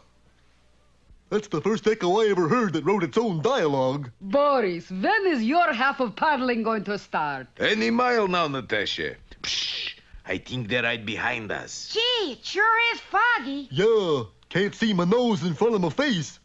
Of course, that's quite a distance. You hear that? It's the squirrel and moose. They mustn't catch us. Just then, Boris's canoe bumped into a warning sign. Straight ahead only, no left turn. Dangerous sawmill. Sawmill, eh? Now we play little word game with that sign. What game is that? You heard of Russian roulette? Yes. This is Russian Scrabble. And so when our heroes came to the sign, they turned left toward the sawmill. And a moment later, the stillness was broken by a hideous sound. Have our friends really run into more than they can handle? Don't miss our next episode, 2 for the Ripsaw, or Goodbye, Mr. Chips. Well, it's been a rough canoe trip for Rocky and Bullwinkle, and it looks even rougher ahead, for in the fog, they sailed right into... Hokey smoke, a sawmill. Hang on, Rocky. And as our heroes sat petrified, the whirling saw blade cut their frail craft right in two. Fortunately, they were on opposite sides of the boat and escaped unscathed. But they were immediately seized by the sawmill machinery and became part of a soapbox assembly line. Hey, let me out. You can't do this to me. You know, Edward, I could swear them boxes was talking. Now, look, Chauncey, boxes is made of wooden nails, right? Right. Wooden nails cannot talk, right? Right. Ergo, a soapbox cannot talk, right? Right. Okay. Okay, now explain it to him. Hey, Bullwinkle, look at the address on the crate. To Congressman Droopleton Bun, Washington, D.C. Yes, fortunately for our heroes, an election was coming up for Congressman Bunn, and he had ordered a shipment of soapboxes to make speeches from. Hey, Congressman. Great green gravy. It's the missing scientists, and you're back in one piece. You were expecting maybe installments? Meanwhile, a short distance away, a familiar canoe was shooting down the Potomac. Stroke, stroke, stroke. Natasha, you poor little thing, you must be tired. Here, take megaphone. It's finally my turn to paddle. About time, too. Stroke. What do you know? We're here. Boris, you said you'd paddle halfway. I did. It's just your half was bigger than my half. You lucky kid. And the two spies made their way to a lonely dock where a solitary figure gazed out over the ocean. Oh, Captain Plopov. When leaves next submarine? You didn't hear. Submarine is kaput. Well, that's showbiz. You got orders from Central Control? You bet. They send these. What are they? Water wings. One of us must swim back. Swim? But who? Well, let's do things fair with square. We'll draw straws for it. Long straw gets to swim, okay? Okay. I'll take first one. Ooh, he's short. Natasha? Also short. Well, looks like you're it, Captain. Have nice trip. And the unlucky captain started on his 3,000-mile swim. Boris, darling, weren't you afraid you'd lose? Not as long as I have telescoping straw. Well, so let's buy boat ticket and go back home. Buy ticket and go back home? Natasha, where is your pride, your professional integrity? We steal tickets and go back home. Meanwhile, our heroes returned to their laboratory in something less than triumph. Do you really think people are mad at us for losing the Mooseberry Bush, Rock? Listen. Boo! Boo! Sounds like feeding time at the zoo. There's one of them! Look out, Bullwinkle! Boy, they give us everything but another chance. What are we gonna do? We just gotta think hard, Bullwinkle. Oh, there must be an easier way than that. And while our boys pondered their problem, the two spies in another part of the city were all set to get their return boat tickets from the Transocean Travel Agency. That was quick, darling. Of course. I always do business with Transocean. Come on. And the two spies hurried toward New York City, where a huge liner was getting ready to sail. Don't miss our next exciting episode. Farewell, my ugly, or knots to you.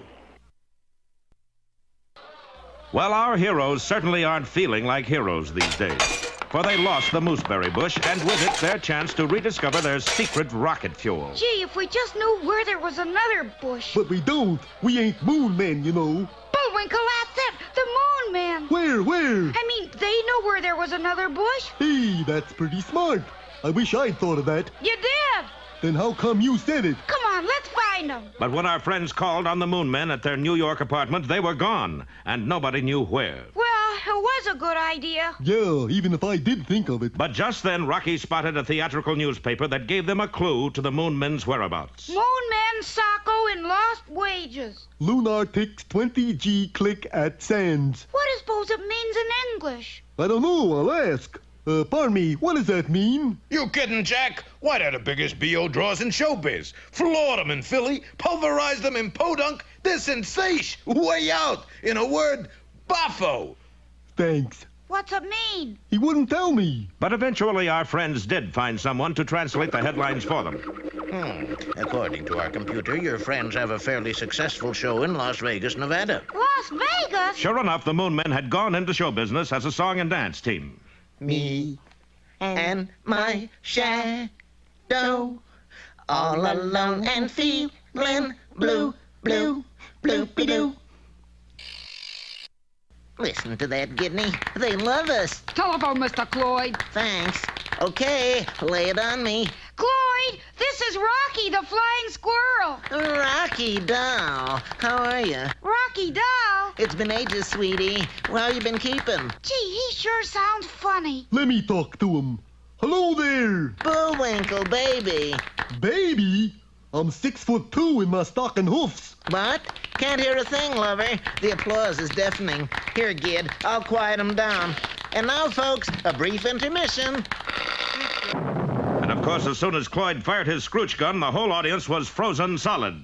You want what? Another mooseberry bush. Oh, yes. Well, there is one other place. Swell, let me write it down. Yes.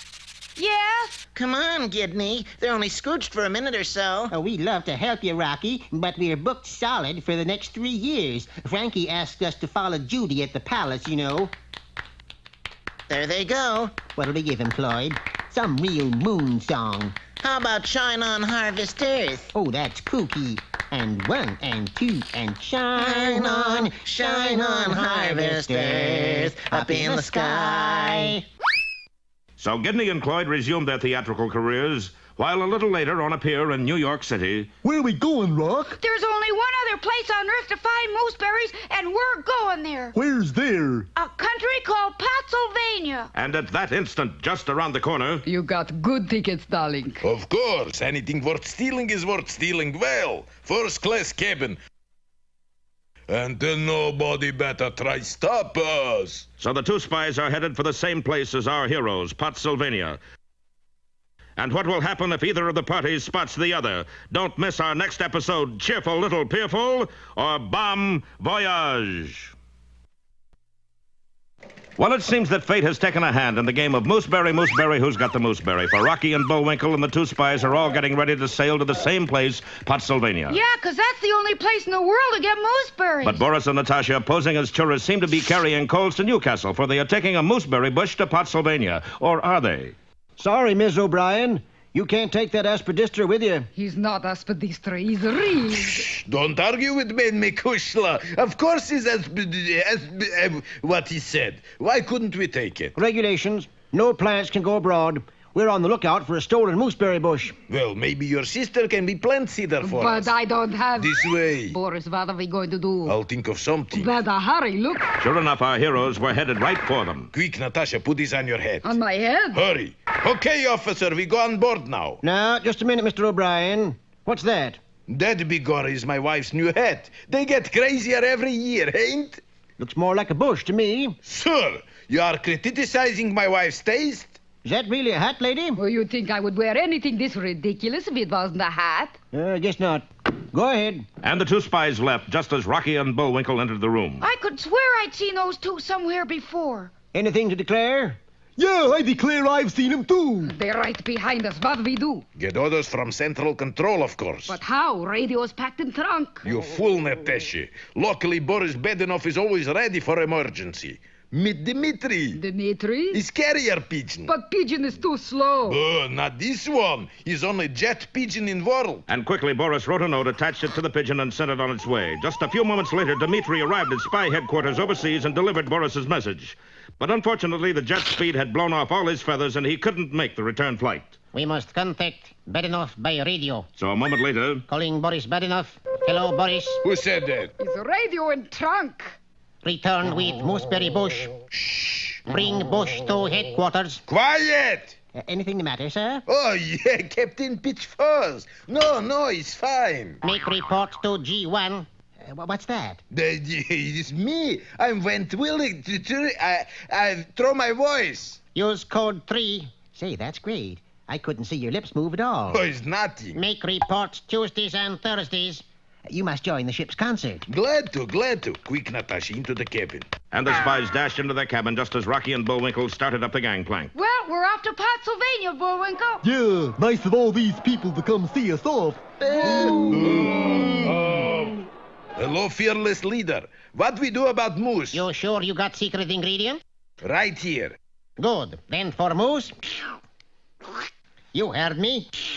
Boris, look. Coming up gangplank is moose and squirrel. What magnificent luck. Somebody down there likes me. Sure enough, the gangplank went just past the spy's cabin, and in an instant, Boris had snipped the cables that held it up. Look out, Bullwinkle! And the gangplank plummeted down between the ship and the dock.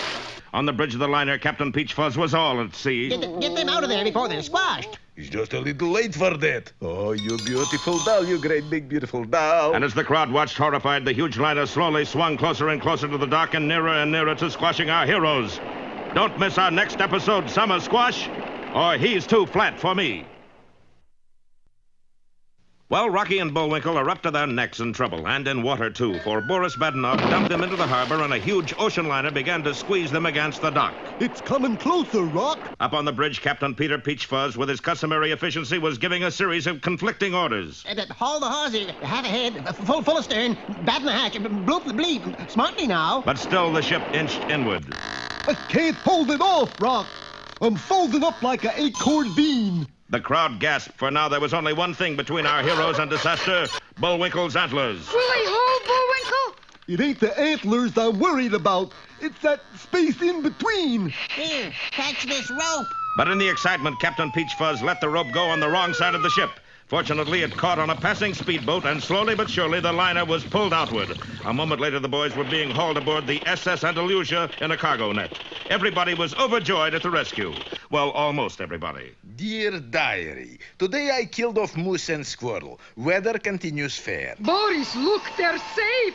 Raskolnikov! Now I got to erase whole page. Well, the Andalusia finally got underway. For 2 days, the two spies remained hidden in their cabin. Then one morning... Boris, look at mooseberry bush. Sure enough, the mooseberry bush looked terrible. Its leaves had lost their luster. Its branches drooped sadly. The spies quickly summoned the ship's doctor. It's simple. This plant is seasick. Seasick? Yes, I recommend you get it out in the air and sunshine. A few quick turns around the deck every day should do the trick. But that wasn't as simple as it sounded. Look, it's moose and squirrel. Hide quick. And the spies ducked out of sight as our heroes passed. All clear, Natasha. They are bound to find us sooner or later, Boris. Come. We'll think of a way. And so the next time Rocky and Bullwinkle came around the corner of the deck, they saw 3 new passengers in deck chairs. Hello there, fellow sailors. Are you having a bon voyage? It's bit of all right, old chappie. Pip, pip, and all that sort rat. Say, you must be English. Well, I guess our little secret is out, my dear. Allow me to introduce myself. Sir Thomas Lippin Boris at your service. Not Sir Thomas Lippin Boris, the millionaire yachtsman. Of course, old boy. See, it says so on card. And this is my wife, Lady Alice. Howdy. Charmed, I'm sure, darling. And this is my Uncle Chamandiali, pronounced Chamley. Hi, I'm Rocky, and this is Bullwinkle. pronounced binky. Sorry, chaps. Uncle Chumley is taking nap right now. Looks like a keen idea. Well, then why don't you have lie down, old chappie? Here, use mine chair. We will take walk around deck with your little friend. Well, that's mighty thoughty of you. Boris, you're leaving Moose with Uncle Chumley? Of course. Then Squirrel go with us. And when we're alone, me, you get it? I get it. So will Squirrel.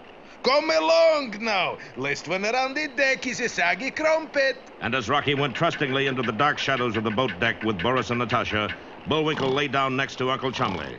But when a stray breeze blew away the handkerchief over Uncle Chumley's face, it wasn't a person at all, but the mooseberry bush in disguise. Will Bullwinkle catch on for once?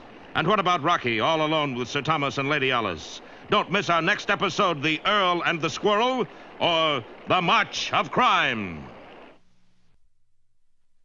Well, that mighty monarch of the seas, the SS Andalusia, is plowing on her way to Pottsylvania, home of the mysterious mooseberry bush.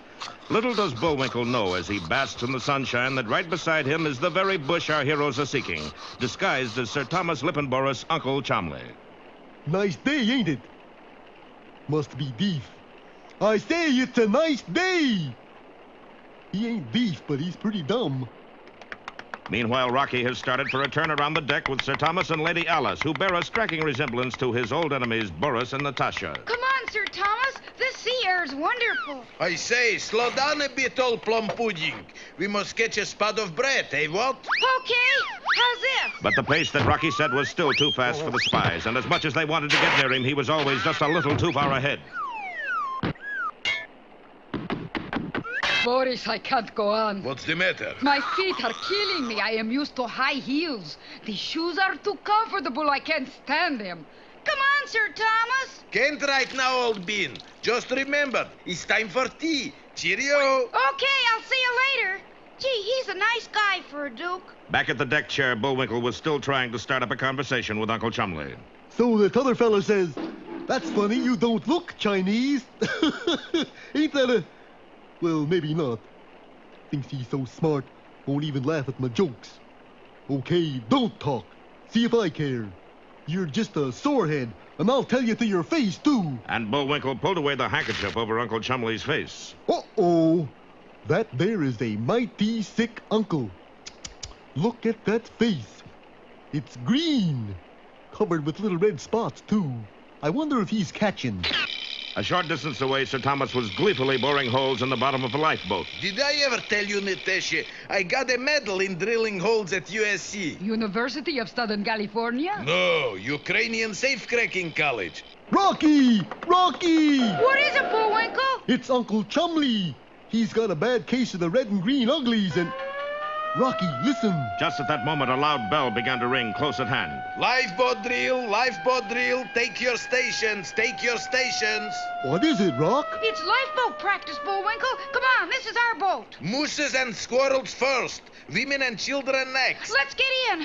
Gee, it's getting foggy. Little did our friends know that the voice on the speaker was that of Sir Thomas Lippenboris, who waited just out of sight with a pair of cable snippers. Wait a minute. What about poor old Uncle Chumley? Get him, Bullwinkle. In an instant, the moose had grabbed the disguised mooseberry bush and dashed back into the lifeboat. Don't worry, Uncle Chumley. You're safe with us. Oh, he won't answer. Just sits there like a vegetable. All set in number 5? All set. That's nice. And the wily spy cut the cables holding the lifeboat on its davits. Moose overboard! And a moment later, Sir Thomas Lippenboris was waving farewell to the leaky lifeboat as it drifted away in the fog. Cheerio, Moose. Goodbye, Squirrel. Peep, Uncle Chumley. Uncle Chumley? Boris, what have you done? Done? I've destroyed my own flesh and bush. Well, our heroes have the mooseberry bush, but what good is it 1,000 miles from nowhere? Listen tomorrow for Adrift in the Mist or Fog Groggy. Well, our heroes are all at sea, for Boris Badenoff has tricked them into a leaky lifeboat, cut the cables, and watched them drift away in the fog. Little does he know that the boys have taken the priceless mooseberry bush with them, disguised as an old gentleman named Uncle Chumley. Hey, Bullwinkle, this boat is leaking. You know I got the same sneaky feeling. We gotta find something to plug up the holes. I got this one stopped. Yeah, but what about that one? You might lend a hand, Uncle Chumley, instead of just sitting there. Bullwinkle, I got an idea. What is it? Stand on your head. Is that your idea of an idea? Quick, we can use your antlers as plugs. Sure enough, as fate would have it, when Bullwinkle stood on his head, the points of his antlers just fit the holes in the bottom of the boat. It's working, Bullwinkle. You stopped the leaks. Shows what you can do if you just use your head. Now all we have to do is wait for the SS Andalusia to find us. I hope they hustle it up. My brains are getting soggy. Don't worry, they'll pick us up in a couple of minutes. Rocky wouldn't have been so confident if he knew more about the Andalusia, for she was under the command of Captain Peter Peachfuzz, the world's worst sailor. Even as a youth, Peter Peachfuzz had wanted to be a captain, but something always went wrong. At 18, Peter joined the Navy, where, due to his sailing through the Panama Canal in the wrong direction, he wound up in command of the only icebreaker in the South Seas. Half ahead, port. Stand by to jettison the supercargo. Tippecanoe and Tyler, too. On the double. His seamanship won him scores of medals, all donated by the enemy. And a nickname was bestowed on him by his grateful shipmates, Wrong Way Peachfuzz. After his military service, he assumed command of a smaller vessel plying the coastal waters. Then one day, a maiden aunt died and left him $100 million. Of course, Peter's first act was to buy the SS Andalusia and hire himself as captain. His second act was to run right into the Brooklyn Bridge. Hard astern. Block that kick. Next day, after he tried to sail the Andalusia up 42nd Street to Times Square, his officers held a special meeting. He's a mutton-headed idiot. Couldn't command a boat in a bathtub. He's a bird brain. As a bird lover, I'll assent that. Yes, gentlemen, he is an incompetent nincompoop. He really has only one qualification. What's that? He's the captain. But we gotta do something. I think I have a plan. And so late that night, the officers watched as the ship's carpenter quietly disconnected the captain's steering wheel and telegraph. Of course, Peachfuzz never noticed the change. Lay aloft! Hold that line! But the ship was actually run from another set of controls on a lower deck. Unfortunately, while all the other officers were searching for our heroes, Captain Peachfuzz made a wrong turn and wound up in the right room. The result was instant panic. The Andalusia spun around in circles and then started off at full speed in all directions at once. Hear that, Bullwinkle? Won't be long now. Hey, here we are! Hokey smoke, Bullwinkle, get up! The steamer's heading right for us! Look out!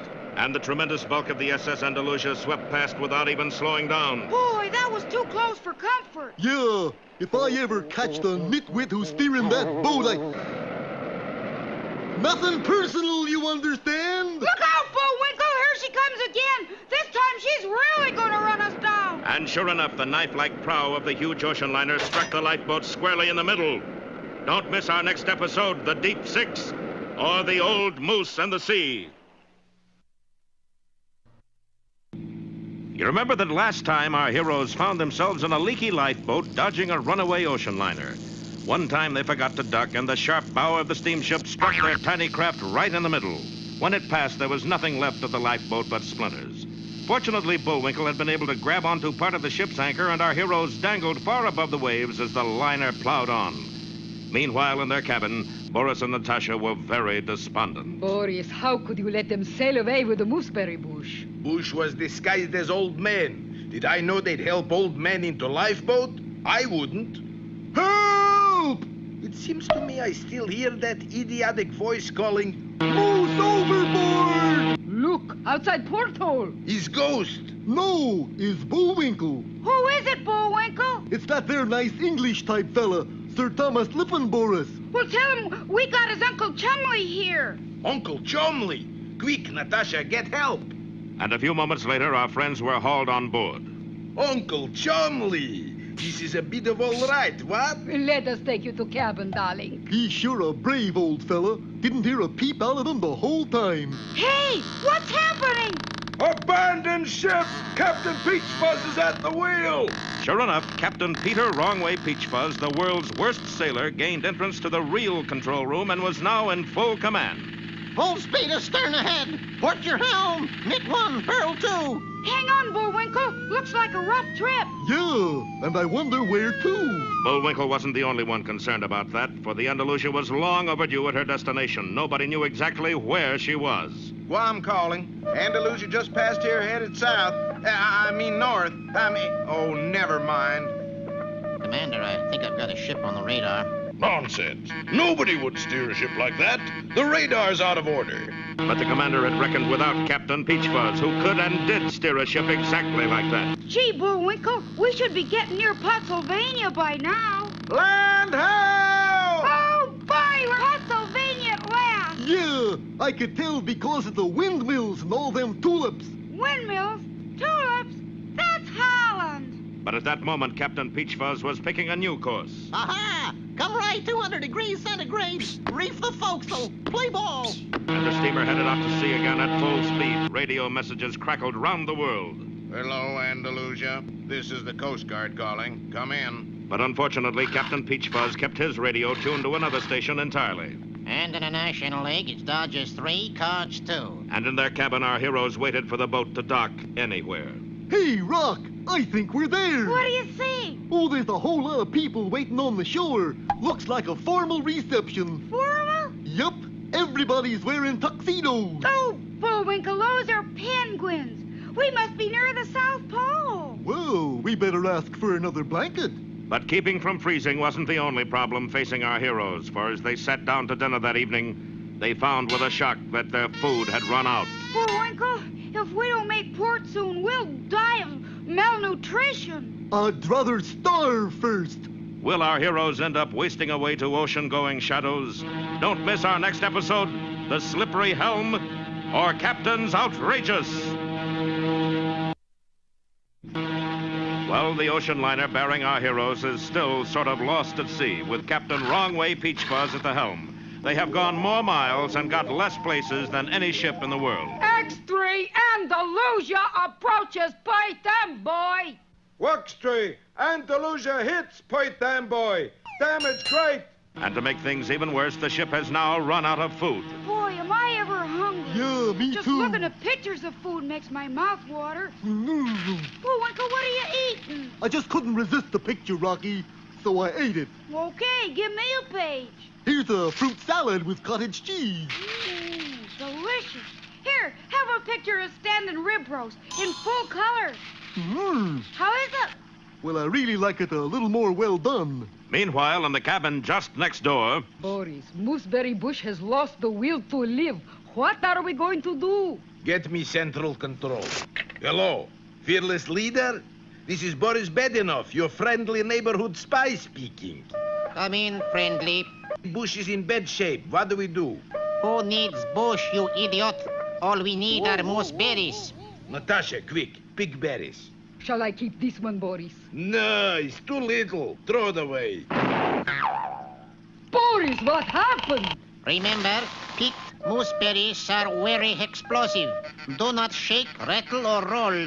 Now you tell us. Boris, how we're going to keep mooseberries safe? Easy. You sit here, I sit here, mooseberries sit there. But Boris had reckoned without Captain Peachfuzz, who at that moment decided to change course. Hard up port! Course 5440, or fight! Boris, look! As the boat heeled over, the closely guarded mooseberries skidded toward the porthole and out. Oh, boy, must be snack time. You! Howdy, Sir Thomas. Have a yummy?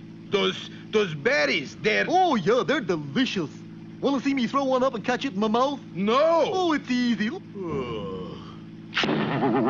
Gee, these got kind of a kick to him. Boris, he's fainted. Anything wrong, Lady Alice? Oh, no, it's just the heat. The heat? I ain't been this cold since I left Frostbite Falls. Brrr. Don't shiver, don't shiver. If Moose jiggles those berries, we all go boom. Come in, old pipsqueak. Have a warm in our cabin. Well, I don't mind if I... Oops! Must have tripped on the rug. We don't got a rug. Oh, nice place you got here. It's kind of... What is it? I guess I got the hiccups. Water, quick. Best cure for hiccups, old chappie. So Boris and Natasha tried every known hiccup remedy and cure available. Ice water, hot water, more ice water, head in the bag, holding the breath. How about standing on my head? No! What do we do? What else? We scare him. Oh, that poor little fellow. What's that? Your little friend Rocky just fell overboard. Rocky! and Bullwinkle went flying out of the cabin, tripped on the door sill, catapulted over the rail, and still stuffed with explosive, plummeted toward the deck 30 feet below. Don't fail to see our next episode, Bullwinkle Makes a Hit, or I Get a Bang Out of You. You remember last time that when Bullwinkle accidentally ate the mooseberries, he was turned into a regular living bomb. Then, hearing a false rumor that Rocky had fallen overboard, he dashed for the door, tripped over it, and hurtled over the ship's rail toward the deck 30 feet below. Luckily for the moose, the ship's swimming pool was directly underneath. Not so darned lucky. I can't swim. With a mighty splash, the moose hit the water. An instant later, there was a tremendous explosion, and an ominous cloud hung over the pool. Bullwinkle, you all right? Sure, why not? Yes, fortunately, the explosion had blown all of the water out of the pool, and Bullwinkle was left high and dry and feeling fine. Except for a slight upset stomach. What was that big bang I heard? Must have been my stomach being upset. Well, darling, there goes 14 episodes of effort up in smoke. Oh, Natasha, sometimes I get so mad I could go straight. Go straight? Yeah, straight to Central Control and ask for raise. Camino, great one. While Boris tried to raise Central Control and his salary, the SS Andalusia was continuing her erratic course under the command of Captain Wrongway Peach Fuzz, the world's worst sailor.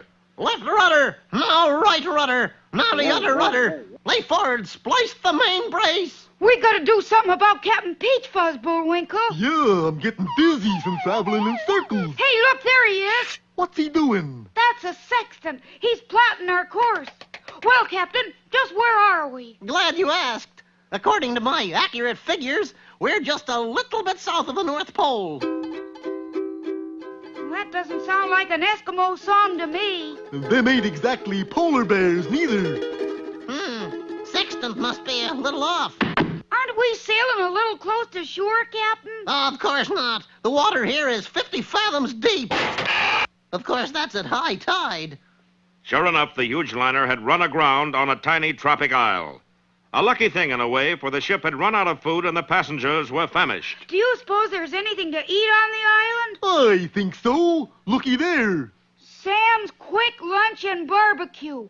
Poi burgers, pineapple pizza, shrimp cheesecake. Boy, that sounds great. Let's go, Captain. And Rocky, Bullwinkle, and Captain Peach Fuzz set out on the ship's boat to pick up supplies. Forward, men. Captain, the shore's that way. Oh, of course. My map was upside down. Boris, look, he's moose and squirrel. He's always moose and squirrel. I get so tired of those two. Well, this is your chance to get rid of them. They are leaving for Ireland. And that's the captain with them. Oh, boy. Then who is in charge of ship? Natasha, you foolish girl. Meet that old salty dog, Barnacle Boris Bedinov. Boris, you wouldn't steal whole ocean liner. In this business, honey bun, you got to think big. Sure enough, no sooner had our friends set foot on the tiny island than... Hokey smoke, Captain! Look at your boat! Gee, it's floating away. You can't leave without me. I'm the captain. The red sails in the sunset, the ba-ba-boo-boo-boo-boo-boo. Well, is this the end of Rocky and Bullwinkle's trip to Pennsylvania? Don't fail to see our next episode, 3 on an Island, or Tell It to the Maroons. Well, our hero's sea voyage has come to an abrupt halt where they've been stranded in mid-ocean on tiny Bloney Island. They think their boat has simply drifted away, but in reality it has been stolen by, who else, Boris Badenoff. Barnacle Boris Bedinov, if you please. Well, looks like we're stuck here, Captain Peach Fuzz. We'd better explore the island. Forward, men. You're heading out to sea, Captain, this way. Well, anyways, we won't starve. There's a keen poi burger stand. Yeah, and I could sure use a bite to eat. I could use several myself. Alas, when our friends tried to buy a poi burger, they ran into complications. Poi burgers, 10 clamshells each. How much is that in dollars? No dig, Lucky Bucks. What's that mean? I think he means he won't accept American money. Well, this must be the only place in the world that don't. Hey, how about trading a poi burger for my favorite yo-yo? No dig, yo-yo. It glows in the dark. No dig, yo-yo. Green stamps, maybe? No dig green stamps. What do you dig? Dig clams. Meanwhile, far at sea, Boris was blithely heading the SS Andalusia toward Pennsylvania. Wait till they hear I've stolen $100 million ocean liner. Hello, Chief. Make my bed. Light the light. I'll arrive late tonight. Bye-bye, Black Boris. Badenoff, you bring back mooseberries? Well, no. They got sort of... You bring back mooseberry bush? He didn't do so well at sea. We had to... You bring back moose? Not exactly. He's back in... Then what are you bringing back? $100 million ocean liner. You imbecile, who needs ocean liner? I thought it might be nice for kids. Keep them off the street, you know. You nitwit. How can we make rocket fuel with ocean liner? His brand new boat. Go back and get moose. Twin smokestacks. Immediately. Yes, fearless leader. And Boris reluctantly started the SS Andalusia back toward the island. Meanwhile, our friends were all hard at work digging clams on the beach, all except for Captain Peachfuzz, who couldn't find the beach. Forward. Can't be far now. Right this way. We're almost there.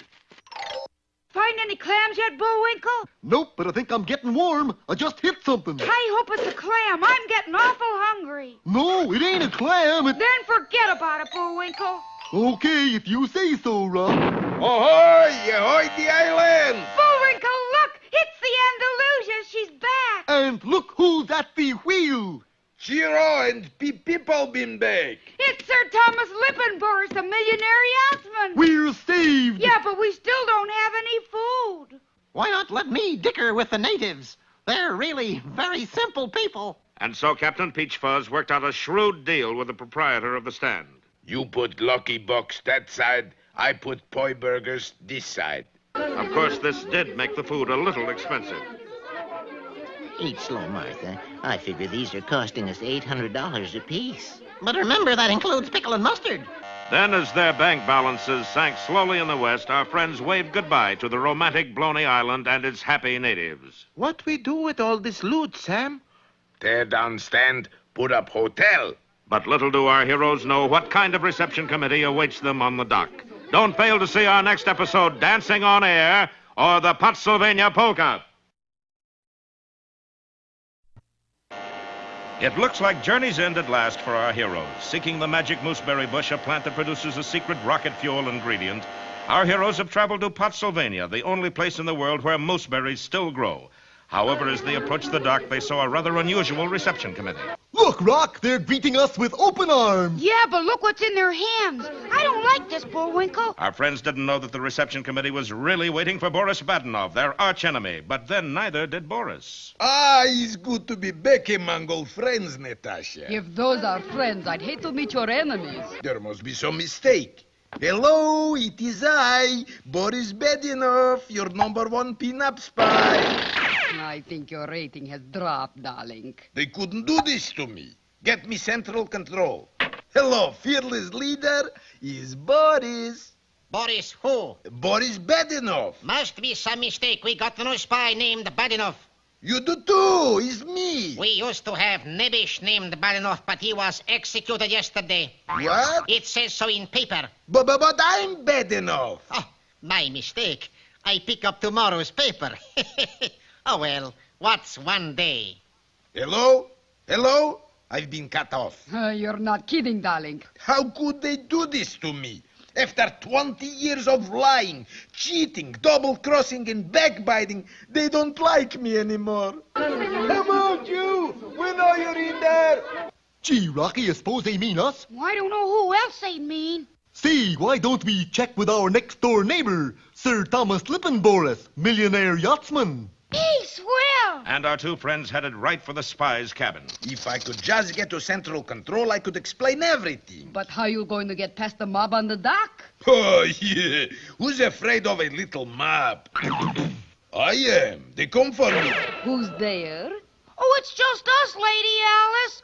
Oh, we were just wondering if you could give us some tips on how to get along with the natives. Yeah, they seem pretty restless. But of course, old bean. There's a mob of people out there, Sir Thomas. Yeah, and they're after us. They after you?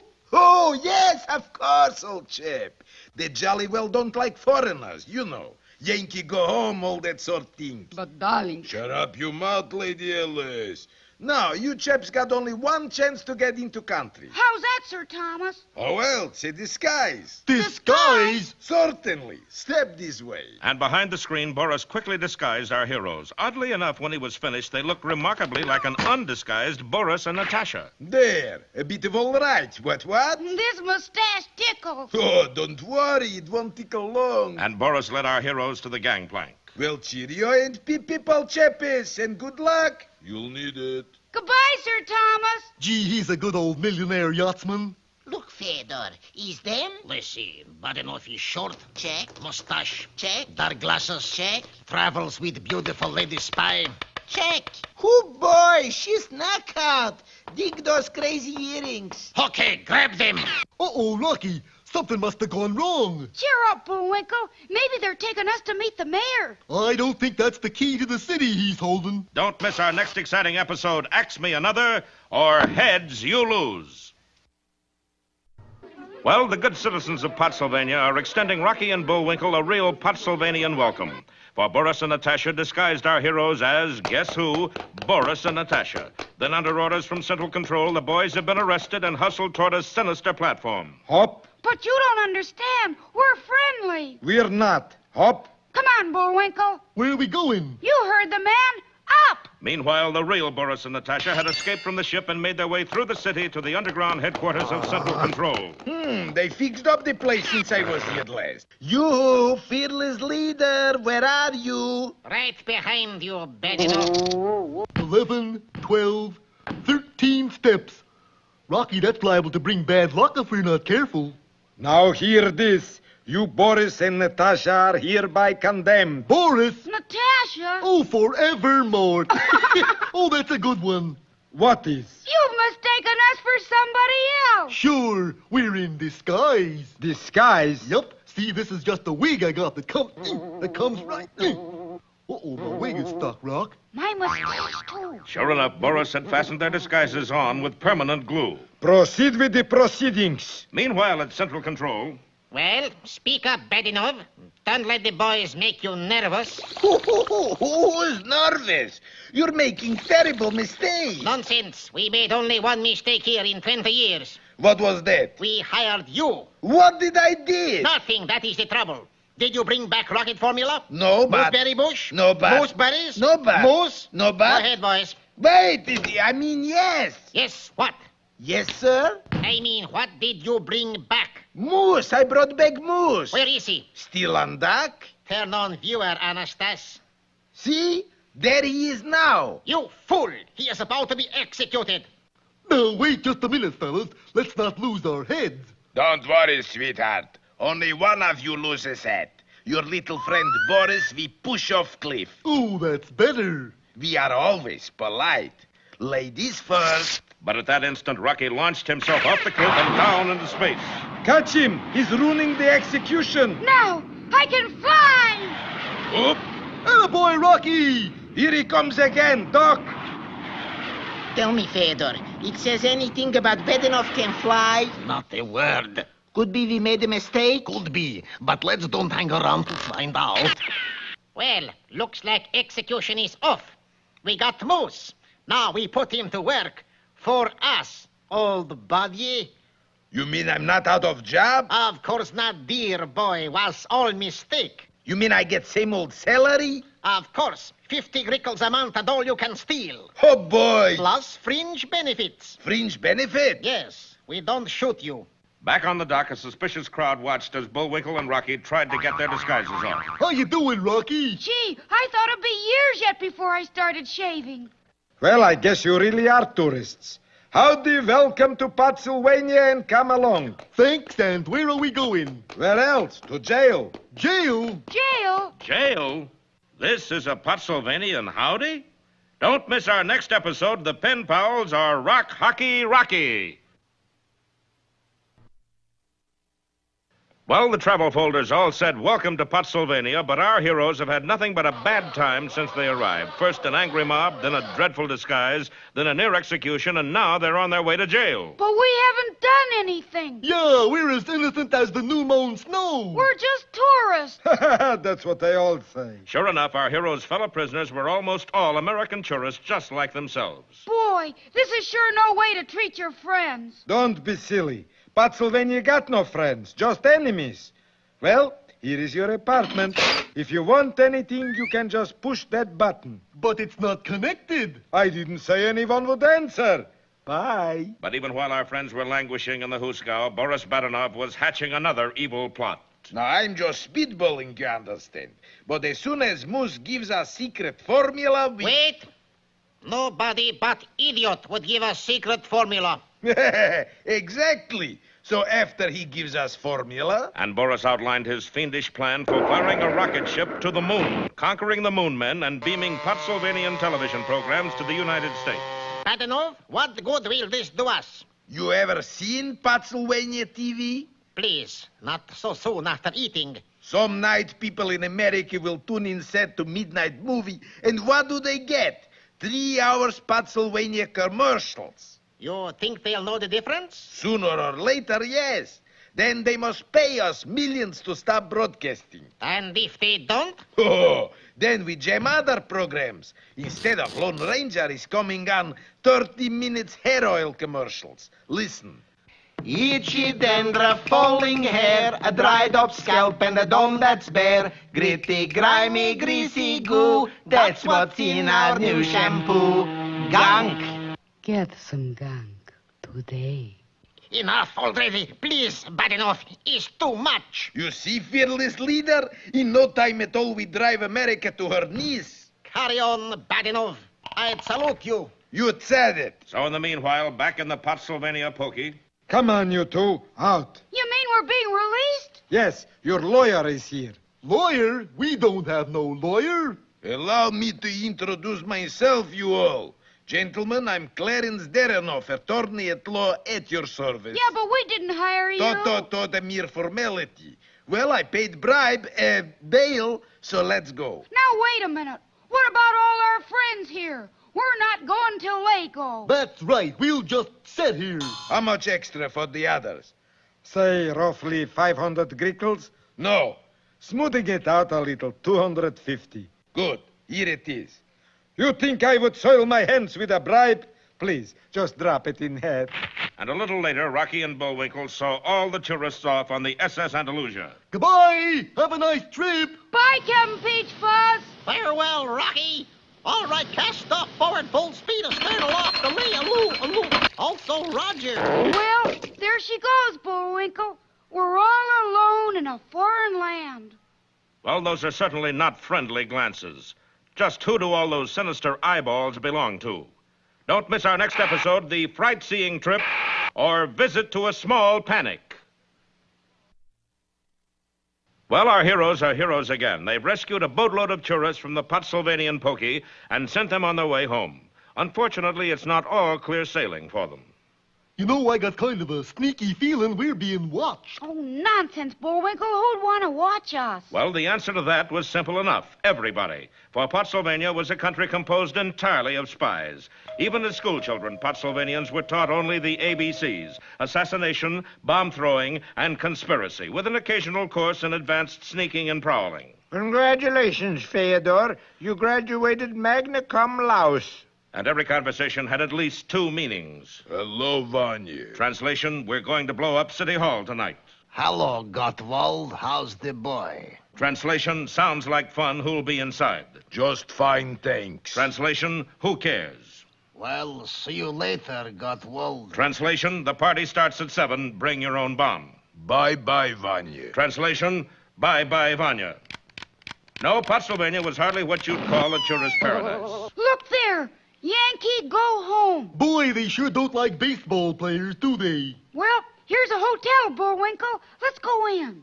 Hold it, buddy. You got password? Password? It's the hotel, isn't it? Still need password? But we don't know it. Let's go. Hold it, buddy. You like to buy password? Buy it? Special today, 10 words for $1. We don't need 10 words. Okay, 10 cents each. It's a deal. Come on, Bullwinkle. Hold it, buddy. You got password? Sure, it's, moleskin. This is first-class hotel. We don't take cheap 10-cent passwords. Well, I got a password right here. Knuckles. That's the password, all right. Go on in. Inside the lobby, our heroes were once again the target of all eyes. Hi, can we get a room? Certainly, Mr. Smith. Smith? My name isn't Smith. I'm really... No names, please. Just sign here.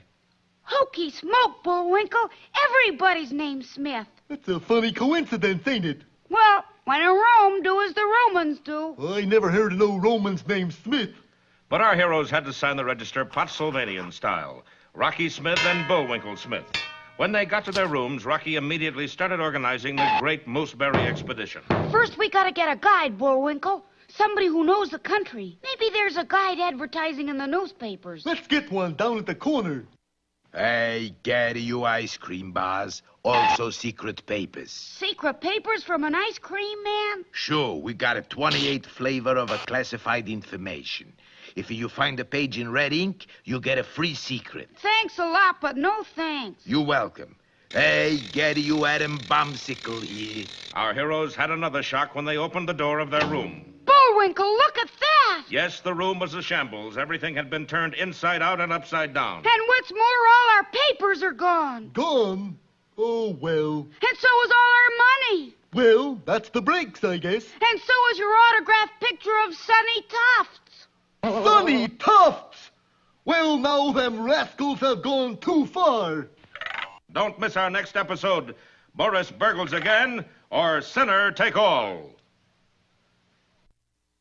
Well, our heroes are really closing in on the Mooseberry Bush, for they've hired a famous mountain climber, Sir Hilary Push-Him-Off, and his friend, the Indian guide, Princess Bubbles, to guide them up the Grimalaya Mountains. Little do they know, however, that the guides are really those two spies, Boris and Natasha. Please, you're giving away the plot. Well, Sir Hilary, here's where we're going, high on the slopes of Why Don't You Take a Peek? Why don't you take a peek? I take it you know the name. Know it. It is the most feared mountain in old Pennsylvania. Yeah, but you're not scared, are you, Sir Hilary? Of course not. Him always turn green this time of year. If I could just have a breath fresh air. Why, certainly. And Boris left the room and quickly made his way to the underground headquarters of Central Control. Something wrong, Bedinov? You see where I'm supposed to go? Why don't you take a peek? Lovely vacation spot. Vacation spot? If you're an iceberg. But fearless leader. Silence, Bedinov. Is only a little 20,000-foot mountain peak. You're not chicken, are you? Come. Remember Pottsylvania. Well... Remember who pays you salary. Well... Remember your sense of honor. Let's go back to who pays the salary. Besides, if you don't go, I got to report you to Mr. Big. Mr. Big? You wouldn't? Yes, you would. All right, I'm going. Orly-hoo. And a few hours later, Boris and Natasha were leading our friends up the slippery slopes of Why Don't You Take a Peek. Orly-hoo. Well, which way do we go now? That way. Well, we can't go in both directions. Yeah, we're all roped together. Great spirits say go that way. You going to argue with me? This way. You going to argue with Great Spirit? That way. Maybe we could split the difference and go straight ahead. I say this way. I say that way. Well, if you insist, that way.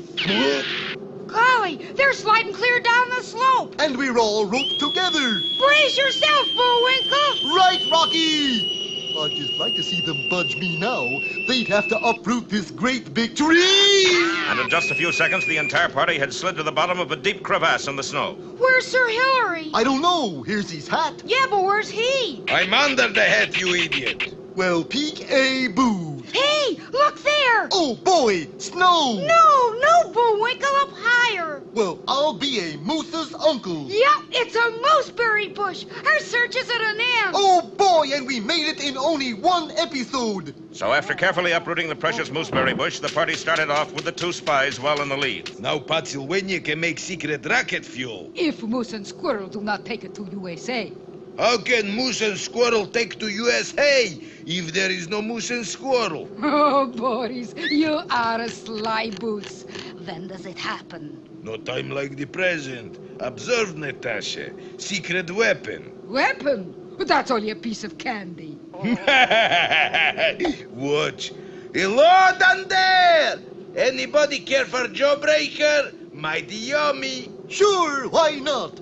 Okay, here it comes. And Boris started the jawbreaker rolling down the snow-covered slope. And in just a little while, it picked up a covering of loose snow, then formed a snowball that grew until it was a tremendous ball the size of a house that hurtled down on our heroes. Don't fail to see our next episode, Avalanche is Better Than None, or Snow's Your Old Man. Well, our heroes had just a brief moment of triumph in their search for a mooseberry bush. For not only did Natasha, posing as a guide, take possession of the bush, but Boris rolled a piece of candy downhill toward them that rapidly grew into a snowball as big as a house. Gee, we just asked Sir Hillary for a jawbreaker. Well, we sure got one. That thing'd bust anybody's jaw. Head for those trees, Bullwinkle. The snowball may break against them. But as our heroes dashed for the trees, the gigantic snowball overtook them. Hang on, Rocky!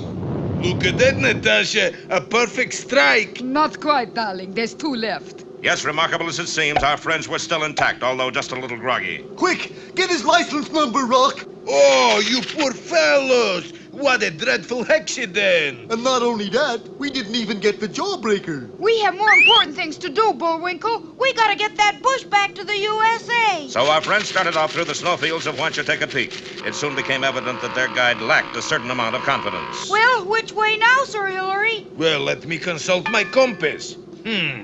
Heads. We go this way. You're sure now? Of course. I know every rock in these mountains. Did you know that one? Of course. Hello, Cliff. Hey, Rocky, look. Footprints. Good. We'll just follow him back to... Hey, wait a minute. What's up? Those tracks look familiar, Bullwinkle. Hey, step into that footprint. What do you know? Somebody takes the same size hoof as me. Nobody's feet are that big but yours, Bullwinkle. You mean? Yep, those are our tracks. We're going in circles, Sir Hillary. Circles? Impossible. Then how come these moose prints? Think fast, Sir Hillary. I'm sorry to say, old chappie, those not moose prints. They're not? Yet, those are prints of fierce, wild, man-eating creature that roams once you take a peek. Fierce? Wild? You mean? Yes. These are tracks of abominable snowmen. The abominable snowman? Boris, darling, you flipped? Well, I had to say something. But he's no such animal. He's now. And if Moose and Squirrel don't get back, who is to blame?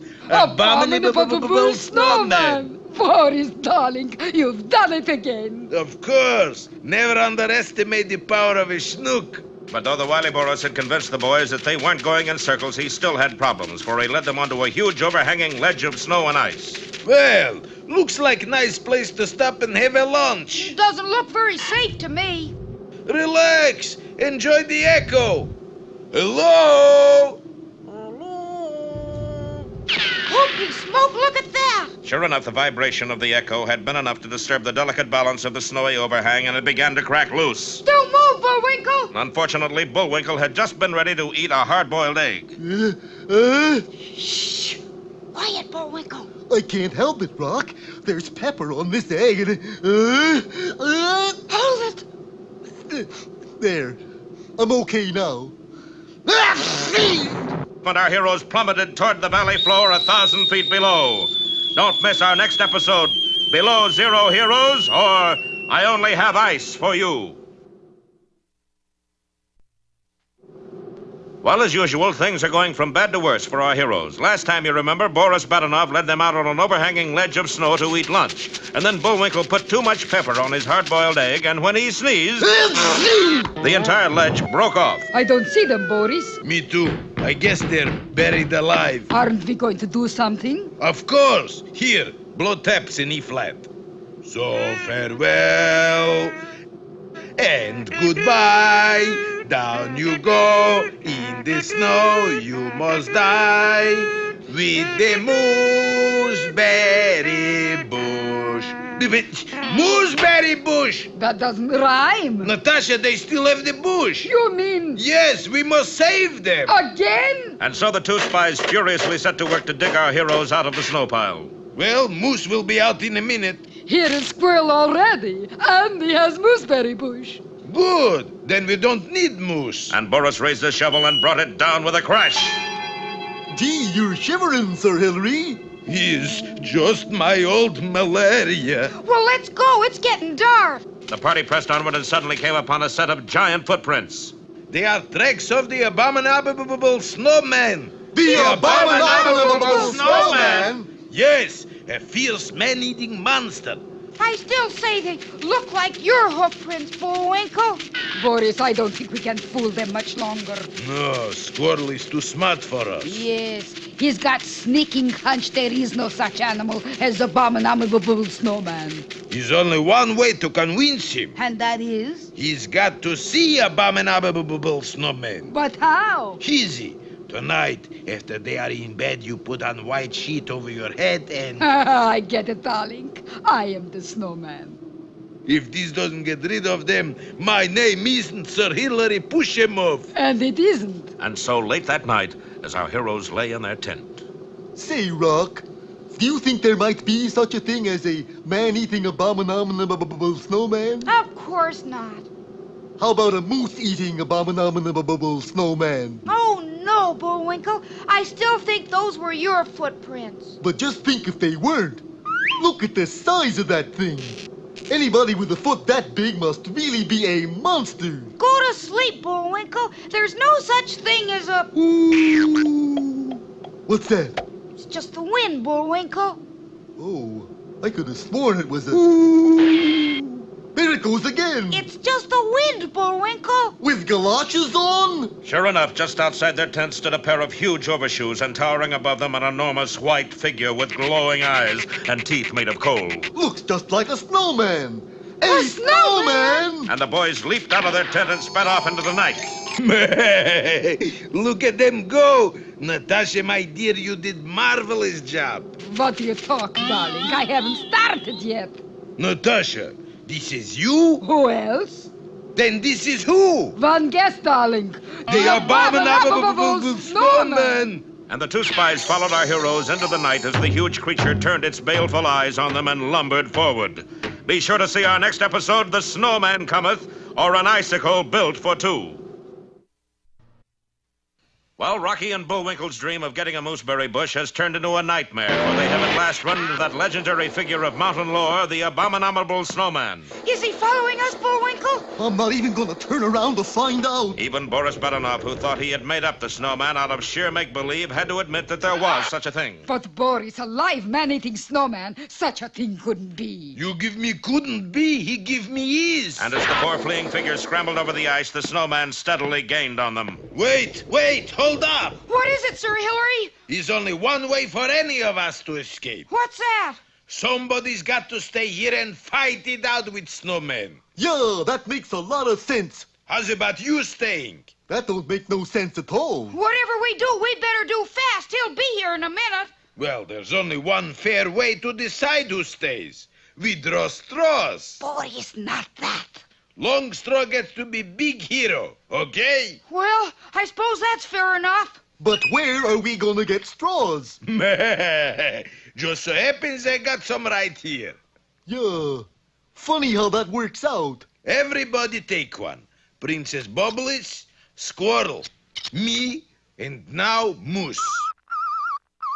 Boy, it sure is a long one. Yeah, that's the first straw I ever seen I could pole vault with. You won! Congratulations, old fellow! Yeah, I'm just lucky, I guess. Now, if you'll excuse us... Well, I suppose it's up to me, Rocky. Rocky? Yoo-hoo! Rocky! Gee, he's gone. Yes, Bullwinkle stood alone as the snowman came nearer and nearer. I feel just like what's-his-name at the bridge. When the snowman was within range, Bullwinkle jabbed at him with his makeshift weapon. Unfortunately, the telescoping straw did just that. What do you know? I got a short straw after all. Okay, cold and ugly, pull him up. Just then, the moose heard a welcome voice from above him. Bullwinkle, stand aside. Yes, high on a nearby cliff was Rocky the Flying Squirrel. Of course, our hero would never desert a friend in need. Out of the way, Bullwinkle! Here I come! And from his high perch, Rocky launched himself like a guided missile directly at the huge form of the abominable snowman. And then... The impact was tremendous. So severe was the shock that in Japan, seismograph needles jumped right off the paper. In Honolulu, there was a snowstorm. And in Waxahachie, Texas, for the first time in 17 years, it rained. Back in Pottsylvania, Rocky pulled himself out of the snowbank and dashed to his pal. Bullwinkle, speak to me! Speak to me! Certainly. What would you like to hear? Oh, thank goodness you're okay. Oh, I'm fine, but he's having a little trouble. Sure enough, the abominable snowman was behaving very oddly. What do you suppose he's saying? I don't know, but he's saying it in two voices. What you say to us, snowman? I said, get me out of here. Bullwinkle, I recognize that voice. You're sure it's not just his stomach growling? Get me out of here. Bullwinkle, that voice belongs to Gidney, the Moon Man. Great gobs-a-goo, Rocky. The Moon Man has been ate by the snowman. Well, could Bullwinkle be right for the first time? And if so, what in the world can be done to go get Gidney? Be sure to see our next episode, The Moon Man is Blue, or The Inside Story. Well, the attack of the abominable snowman came to grief when our boy Rocky zoomed to the defense of his pal Bullwinkle. The snowman definitely came off the loser, but then both our heroes were surprised to hear a familiar voice emerging from inside the snowman. Get me out of here. That's our friend Gidney, the Moon Man. But how can we get him out? He's been ate by the snowman. No, Bullwinkle, he is the snowman. Only half, Rocky. I'm the other part. Hey, that sounds like... The name is Cloyd. Gee, you sure sound like him, too. Here, Bullwinkle, help me tear this cover off. And when Rocky zipped open the cover, sure enough, there were the two moon men, Gidney and Cloyd. Whatever were you doing in that get-up? Tell him, Cloyd. Well, I thought it would be a good joke. Joke? It like to scared us out of 7 years' growth. Yeah, our two guides still haven't come back. Sure enough, Boris and Natasha were at that moment heading over the hill and into the sunset. We left Mooseberry Bush. Don't talk to me about trifles. But what we do when Central Control asks questions. What else? We look him straight in the eye and lie. But how come you're clear over here in Pottsylvania, Gidney? Yeah, last we heard you were knocking them dead at Las Vegas. That was the trouble. And as they trudged down the hill, Gidney told the boys his story. It seems that after their great success as a song and dance team, a television producer signed them to appear in a new Western show called Moonsmoke. Everything went well until the last scene in the show. Gee whiz, Marshal Moon. Here comes the Crater Kid now. Something you wanted, Crater? Yep, I'm calling your bluff, Marshal. Draw. Cloyd drew, all right, but unfortunately fired his scrooch gun directly at the camera. As a result, the entire television audience was frozen solid. All over the country, people were literally glued in front of the television sets. The Late Show had its biggest audience ever. Gee, then what happened? Our show was canceled. How come? With an audience that couldn't move away from their sets, they didn't need shows. You mean? Yep. Now they're showing nothing but commercials. I'm not so sure I want to go home, Rock. Oh, it's probably fixed by now, Bullwinkle. Besides, we gotta take back this mooseberry bush. Mooseberry bush? You found the last one in the world. We can make our rocket fuel. We can get back to the moon. Oh, you're just our favorite Earth people. Well, I really plan to give this bush to our government. Give it to your government? But that means we'll never get back to the moon. No, we'll never see the old home crater again. No more sitting in the porch in the evening, watching the Earth come up. Gee, fellas, I'm sorry. Oh, that's all right, Rocky. You have your duty to do. Golly, Bullwinkle, I just feel terrible about Gidney and Cloyd. Yeah, suppose we were on the moon and couldn't get back. Yeah. Bullwinkle, I'm gonna do it. Good. What? I'm gonna get the moon men back to the moon. And let down the entire whole United States government? Rocket J. Squirrel, I'm ashamed on you. And the indignant Bullwinkle turned on his heel and walked away. Well, will Rocky, our Rocky, really fail to carry out his mission? Don't miss our next episode, Fuels Rush In, or the Star-Spangled Boner. Well, it looks as if our heroes have finally melted the myth of the abominable snowman. The awesome creature turned out to be the two moon men, Gidney and Cloyd, in disguise. I thought it would be a funny joke. Funny? It was a panic. But when the Moon Men learned that Rocky and Bullwinkle were going to return the mooseberry bush to the USA, their faces fell. That means we can't make the rocket fuel from it. And we'll never get to go home again. It was then that Rocky made his decision. Bullwinkle, I'm going to send Gidney and Cloyd back to the moon. And let down the entire US of A? No, wait. I got a plan. But first we have to get back home. Well, that was easier said than done, for at that moment their nemesis, Boris Badenov, was receiving his latest set of instructions right across the head. So you have failed again, Badenov. But fearless leader, the snowman... You left your post. 100 feet high. Deserted in face of enemy. 3 sets of teeth. Didn't get mooseberries. All shot. Didn't get rid of moose and squirrel. Like razor blade. Hit me with that last one again. Didn't get rid of moose and squirrel. But we did. Boris. Shut up, Natasha. You got rid of moose and squirrel? Would I forget such a thing? I might be coward, turncoat, double-crosser, but I'm not sloppy. They are kaput? Of course. But Boris. Natasha, we left them with snowmen. What do you think happened to them? That's right. If moose and squirrel were still alive, your life wouldn't be worth a plugged kopeck. Of course. Good job, Badenov. Have cigar. Thank you, fearless leader. You can call me FL. And the triumphant Boris and Natasha made their way to the exit of the underground headquarters of Central Control. Push up manhole cover, darling. I can't. Somebody's standing on it. Hey, you got the hiccups, Bullwinkle? No, must be an earthquake. Boris, you hear that? Is the moose, that indestructible nitwit. Something wrong, Badenov? No, not at all, they fell. Then open manhole. Is somebody standing on it? Let's wait till later, eh? How about next summer? Out of way, Badenov. I open it. And open it he did, for at that time, Bullwinkle was no longer standing on the cover. This is your idea of joke, Badenov? Of course not, FL. Fearless leader to you, Badenov. Yes, fearless leader. And give me my cigar. And the head of the spy ring made his exit, leaving a badly shaken Boris.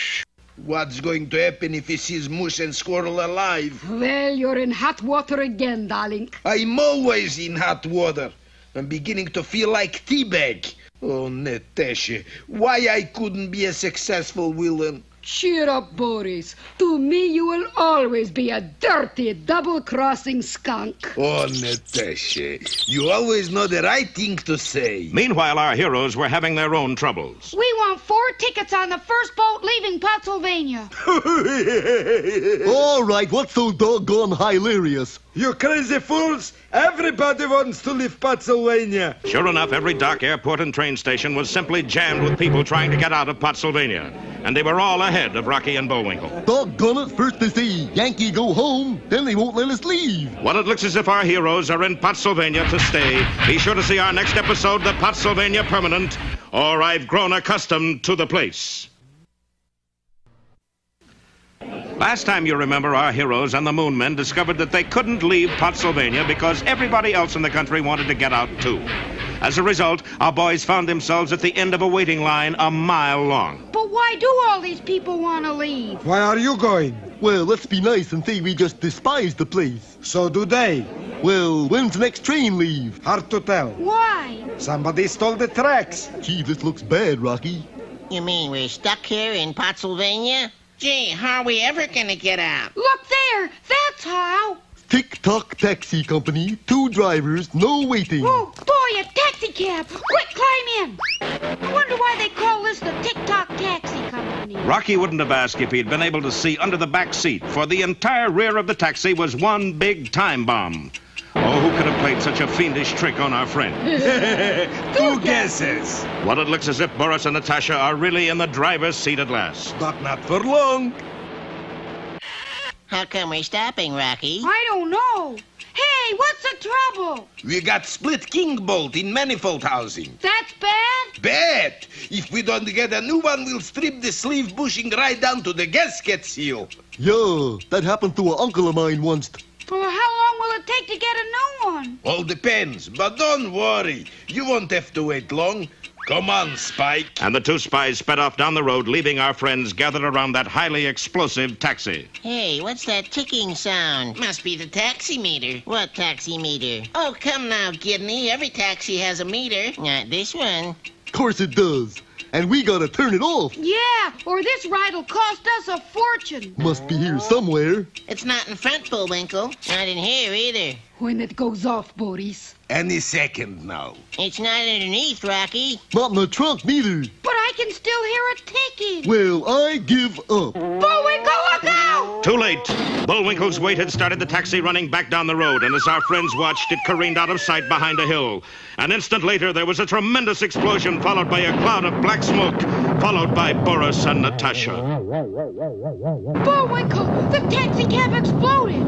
You know what that means? Yeah, it means we'll never know how much we owe. No, it means somebody's out to get us. But why? We haven't done anything. Maybe that's the trouble. Well, anyway, we're stuck here in Pennsylvania again. Not necessarily, Rocky. Look there. Sure enough, a little farther ahead, a sentry stood guard beside a barrier that stretched across the road. Oh, boy, a railroad station. No, Bullwinkle, that's the border. I was wondering where the tracks were.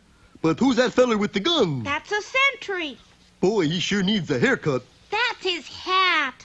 Well, he certainly has a tall head. You Moonmen got your papers ready? We don't need any, Rocky. Everybody needs papers to cross Pennsylvania border. Lots and lots of papers. Not us. Why not you? Because we're not in Pennsylvania. You're not? No, we're across the border. Hey, you couldn't do that. But we just did. Well, maybe you did, but your friends stay here permanent. And the angry sentry raised his rifle and pointed it directly at our heroes. Don't miss our next episode, The Boundary Bounders, or Some Like It Shot. Well, Rocky and Bullwinkle reached the Pennsylvanian border with the mooseberry bush still intact. But now it seemed that they were going to be stopped just inches short of their goal. For when their friends, the Moonmen, slipped across the border without proper papers, the Pennsylvanian sentry became so enraged that he raised his weapon and pointed it at our heroes. Hey, now, that thing might be loaded. Might be. Is loaded. Stand back, Rocky. I'll protect you. Oh, they got me. Goodbye, Rocky. Where are you going? I'm going west. Where do you think? Yeah, but you weren't hurt. I'm not? No, look. Sure enough, on the other side of the border stood Cloyd, the Moon Man, with his trusty scrooch gun. Well, somebody got hit. Sure, look. It's the sentry. He's been scrooched, froze solid. Yep. Come on, Rocky. What about Vladimir here? Oh, he'll be all right as soon as he gets unscrewed. Well, how long will that be? About 90 minutes. Cloyd, that says years. Oh, so it does. Well, that's certainly one on me. Yeah, but what do we do with Vladimir? Just stand him up. Who's going to notice whether a sentry is scrooched or not? Sure enough, Vladimir remained motionless at his post from that moment on, and he was very happy. Tourists came to have their pictures taken with him. He was written up in Crime, a Pennsylvanian weekly news magazine, and he served as a model for every sentry in the Pennsylvanian Army. Eventually, he was promoted to general, retired, and spent his declining years in his old hometown where he became known as the Pigeon's best friend. Yes, there was no doubt Vladimir was for the birds. But back to our story. About time, too. Well, anyway, we're out of Pennsylvania with a mooseberry bush. Yeah, let's get it back to the government right away. Hey, look down there. A ship. And it's headed our way. But how are we going to get to it? You forget, Rocky, we can just fade out here and fade in again down on the ship. Like this. Darn, missed it. Fortunately, Cloyd's aim was better than Gidney's, and he was able to persuade the captain of the small freighter to pick up our heroes. A short while later, the good ship was steaming across the sea toward America. Well, Bullwinkle, we're going home at last. I wish we were. But you are, Gidney. Back to the moon? You're giving us the bush? You can't do that, Rock. This is government property. Don't worry, Bullwinkle. I'm not going to give him the bush. Then how the ding-dong you going to get him home? Moonwise, that is. Look, Bullwinkle. Why does the government want a secret rocket fuel? So's we can send a American to the moon. Right. So my plan is obvious. Well, certainly it's obvious, but what is it? Simple. We'll make Americans out of Gidney and Cloyd. And send them to the moon. Well, great. But how do we make Americans out of them? Paint them red, white, and blue? Nope. I think I got a better way. Rocky wouldn't have been so optimistic if he had known what was going on at that moment in a press meeting on Capitol Hill. Just what does your new bill mean, Senator? Well, you see, right now it's entirely too easy to become an American. This bill's going to make it tougher. What do you mean it's easy, Senator? Well, all you got to do is be born here. This large loophole has got to be plugged up. Well, how will this new proposal affect Rocky's plans for the Moon Men? Don't miss our next episode, The Washington Whirl, or Rocky Off the Record. Well, Rocky's plans for Gidney and Cloyd to become the first Americans on the moon have hit a snag in the person of Senator Fussmusson of the Citizenship Committee. Too many people are claiming to be Americans. Alaskans, Hawaiians, Californians. It's disgraceful. Senator acts to stop moon men. We'll never get home again. Nonsense. We're going to teach you to be Americans. Yeah, time we get finished, you'll look as American as I do. I'd really rather not. Bring in our whole library of books, Bullwinkle.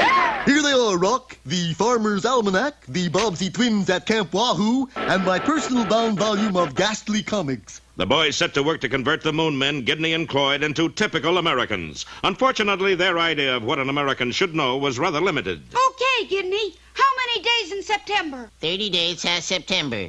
Right. Say you're getting as smart as me. How do you make fire without matches? Rub 2 Boy Scouts together?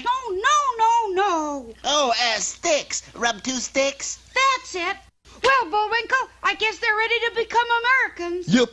Sorta gets you right in here, don't it? Yeah, I'm just quietly proud. But the next day in Senator Fussmusson's committee room, the Moon Men didn't make out so well. If the president doesn't sign a bill, how many days before it becomes a law? 30 days has September, April, June, and November. Apart from congressional action, how may a bill be introduced? By rubbing 2 sticks together? What? How are they doing, Bullwinkle? Oh, they're getting the answers perfect, Rock. Good. Only thing is, he keeps asking the wrong questions. Sure enough, the 2 Moon Men were quickly ejected from the committee room, but they didn't seem at all unhappy. Well, we made it. We'll never be able to thank you enough, Rocky. What do you mean? You flunked your exam, didn't you? Oh, more than that. Senator Fussmusson says we shouldn't even be allowed in the country. Oh? So guess what? He's deporting us, sending us back where we came from. You mean the M-U-N-E moon? That's right. And of course, there's only one way we can get there. The mooseberry bush. You're gonna go by bush? Sounds a little scratchy. No, Bullwinkle. We'll use the mooseberry bush to make your secret rocket fuel. Oh, of course. It's been so long, I almost forgot the plot. Well, let's go. And within a few days, Bullwinkle had whipped up an exact duplicate of his Grandma Moose's fudge cake batter. Just slip it in this blast chamber, Bullwinkle. Right. Of course, all official Washington turned out for the Moon Men's departure. Senator Fussmusson himself bade them goodbye. Goodbye. Now close the hatch and blast off. Right. But when Bullwinkle slammed the hatch closed, he caught the tail of Senator Fussmusson's coat. 10, 9, 8. What's this? My coat is caught. 6, 5, 4. Well, take your coat off. That wouldn't be dignified. I got it. 3, 2. Quickly, Rocky zoomed to the president's chair and whispered in his ear. 1, 0. Fire. Somebody do something. Very well. Senator Fussmusson, I appoint you the new ambassador to the moon. And as the crowd cheered, the spaceship bearing Gidney Cloyd and our first interplanetary diplomat zoomed upward and out of sight. Well, Bullwinkle, you did it again. Yeah, once the hero, always a hero, I guess. You said it, Bullwinkle. Didn't I, though? And the boys trudged away from the airport and into a brand new adventure. Don't miss the beginning of it in the next chapter of Rocky, the Flying Squirrel.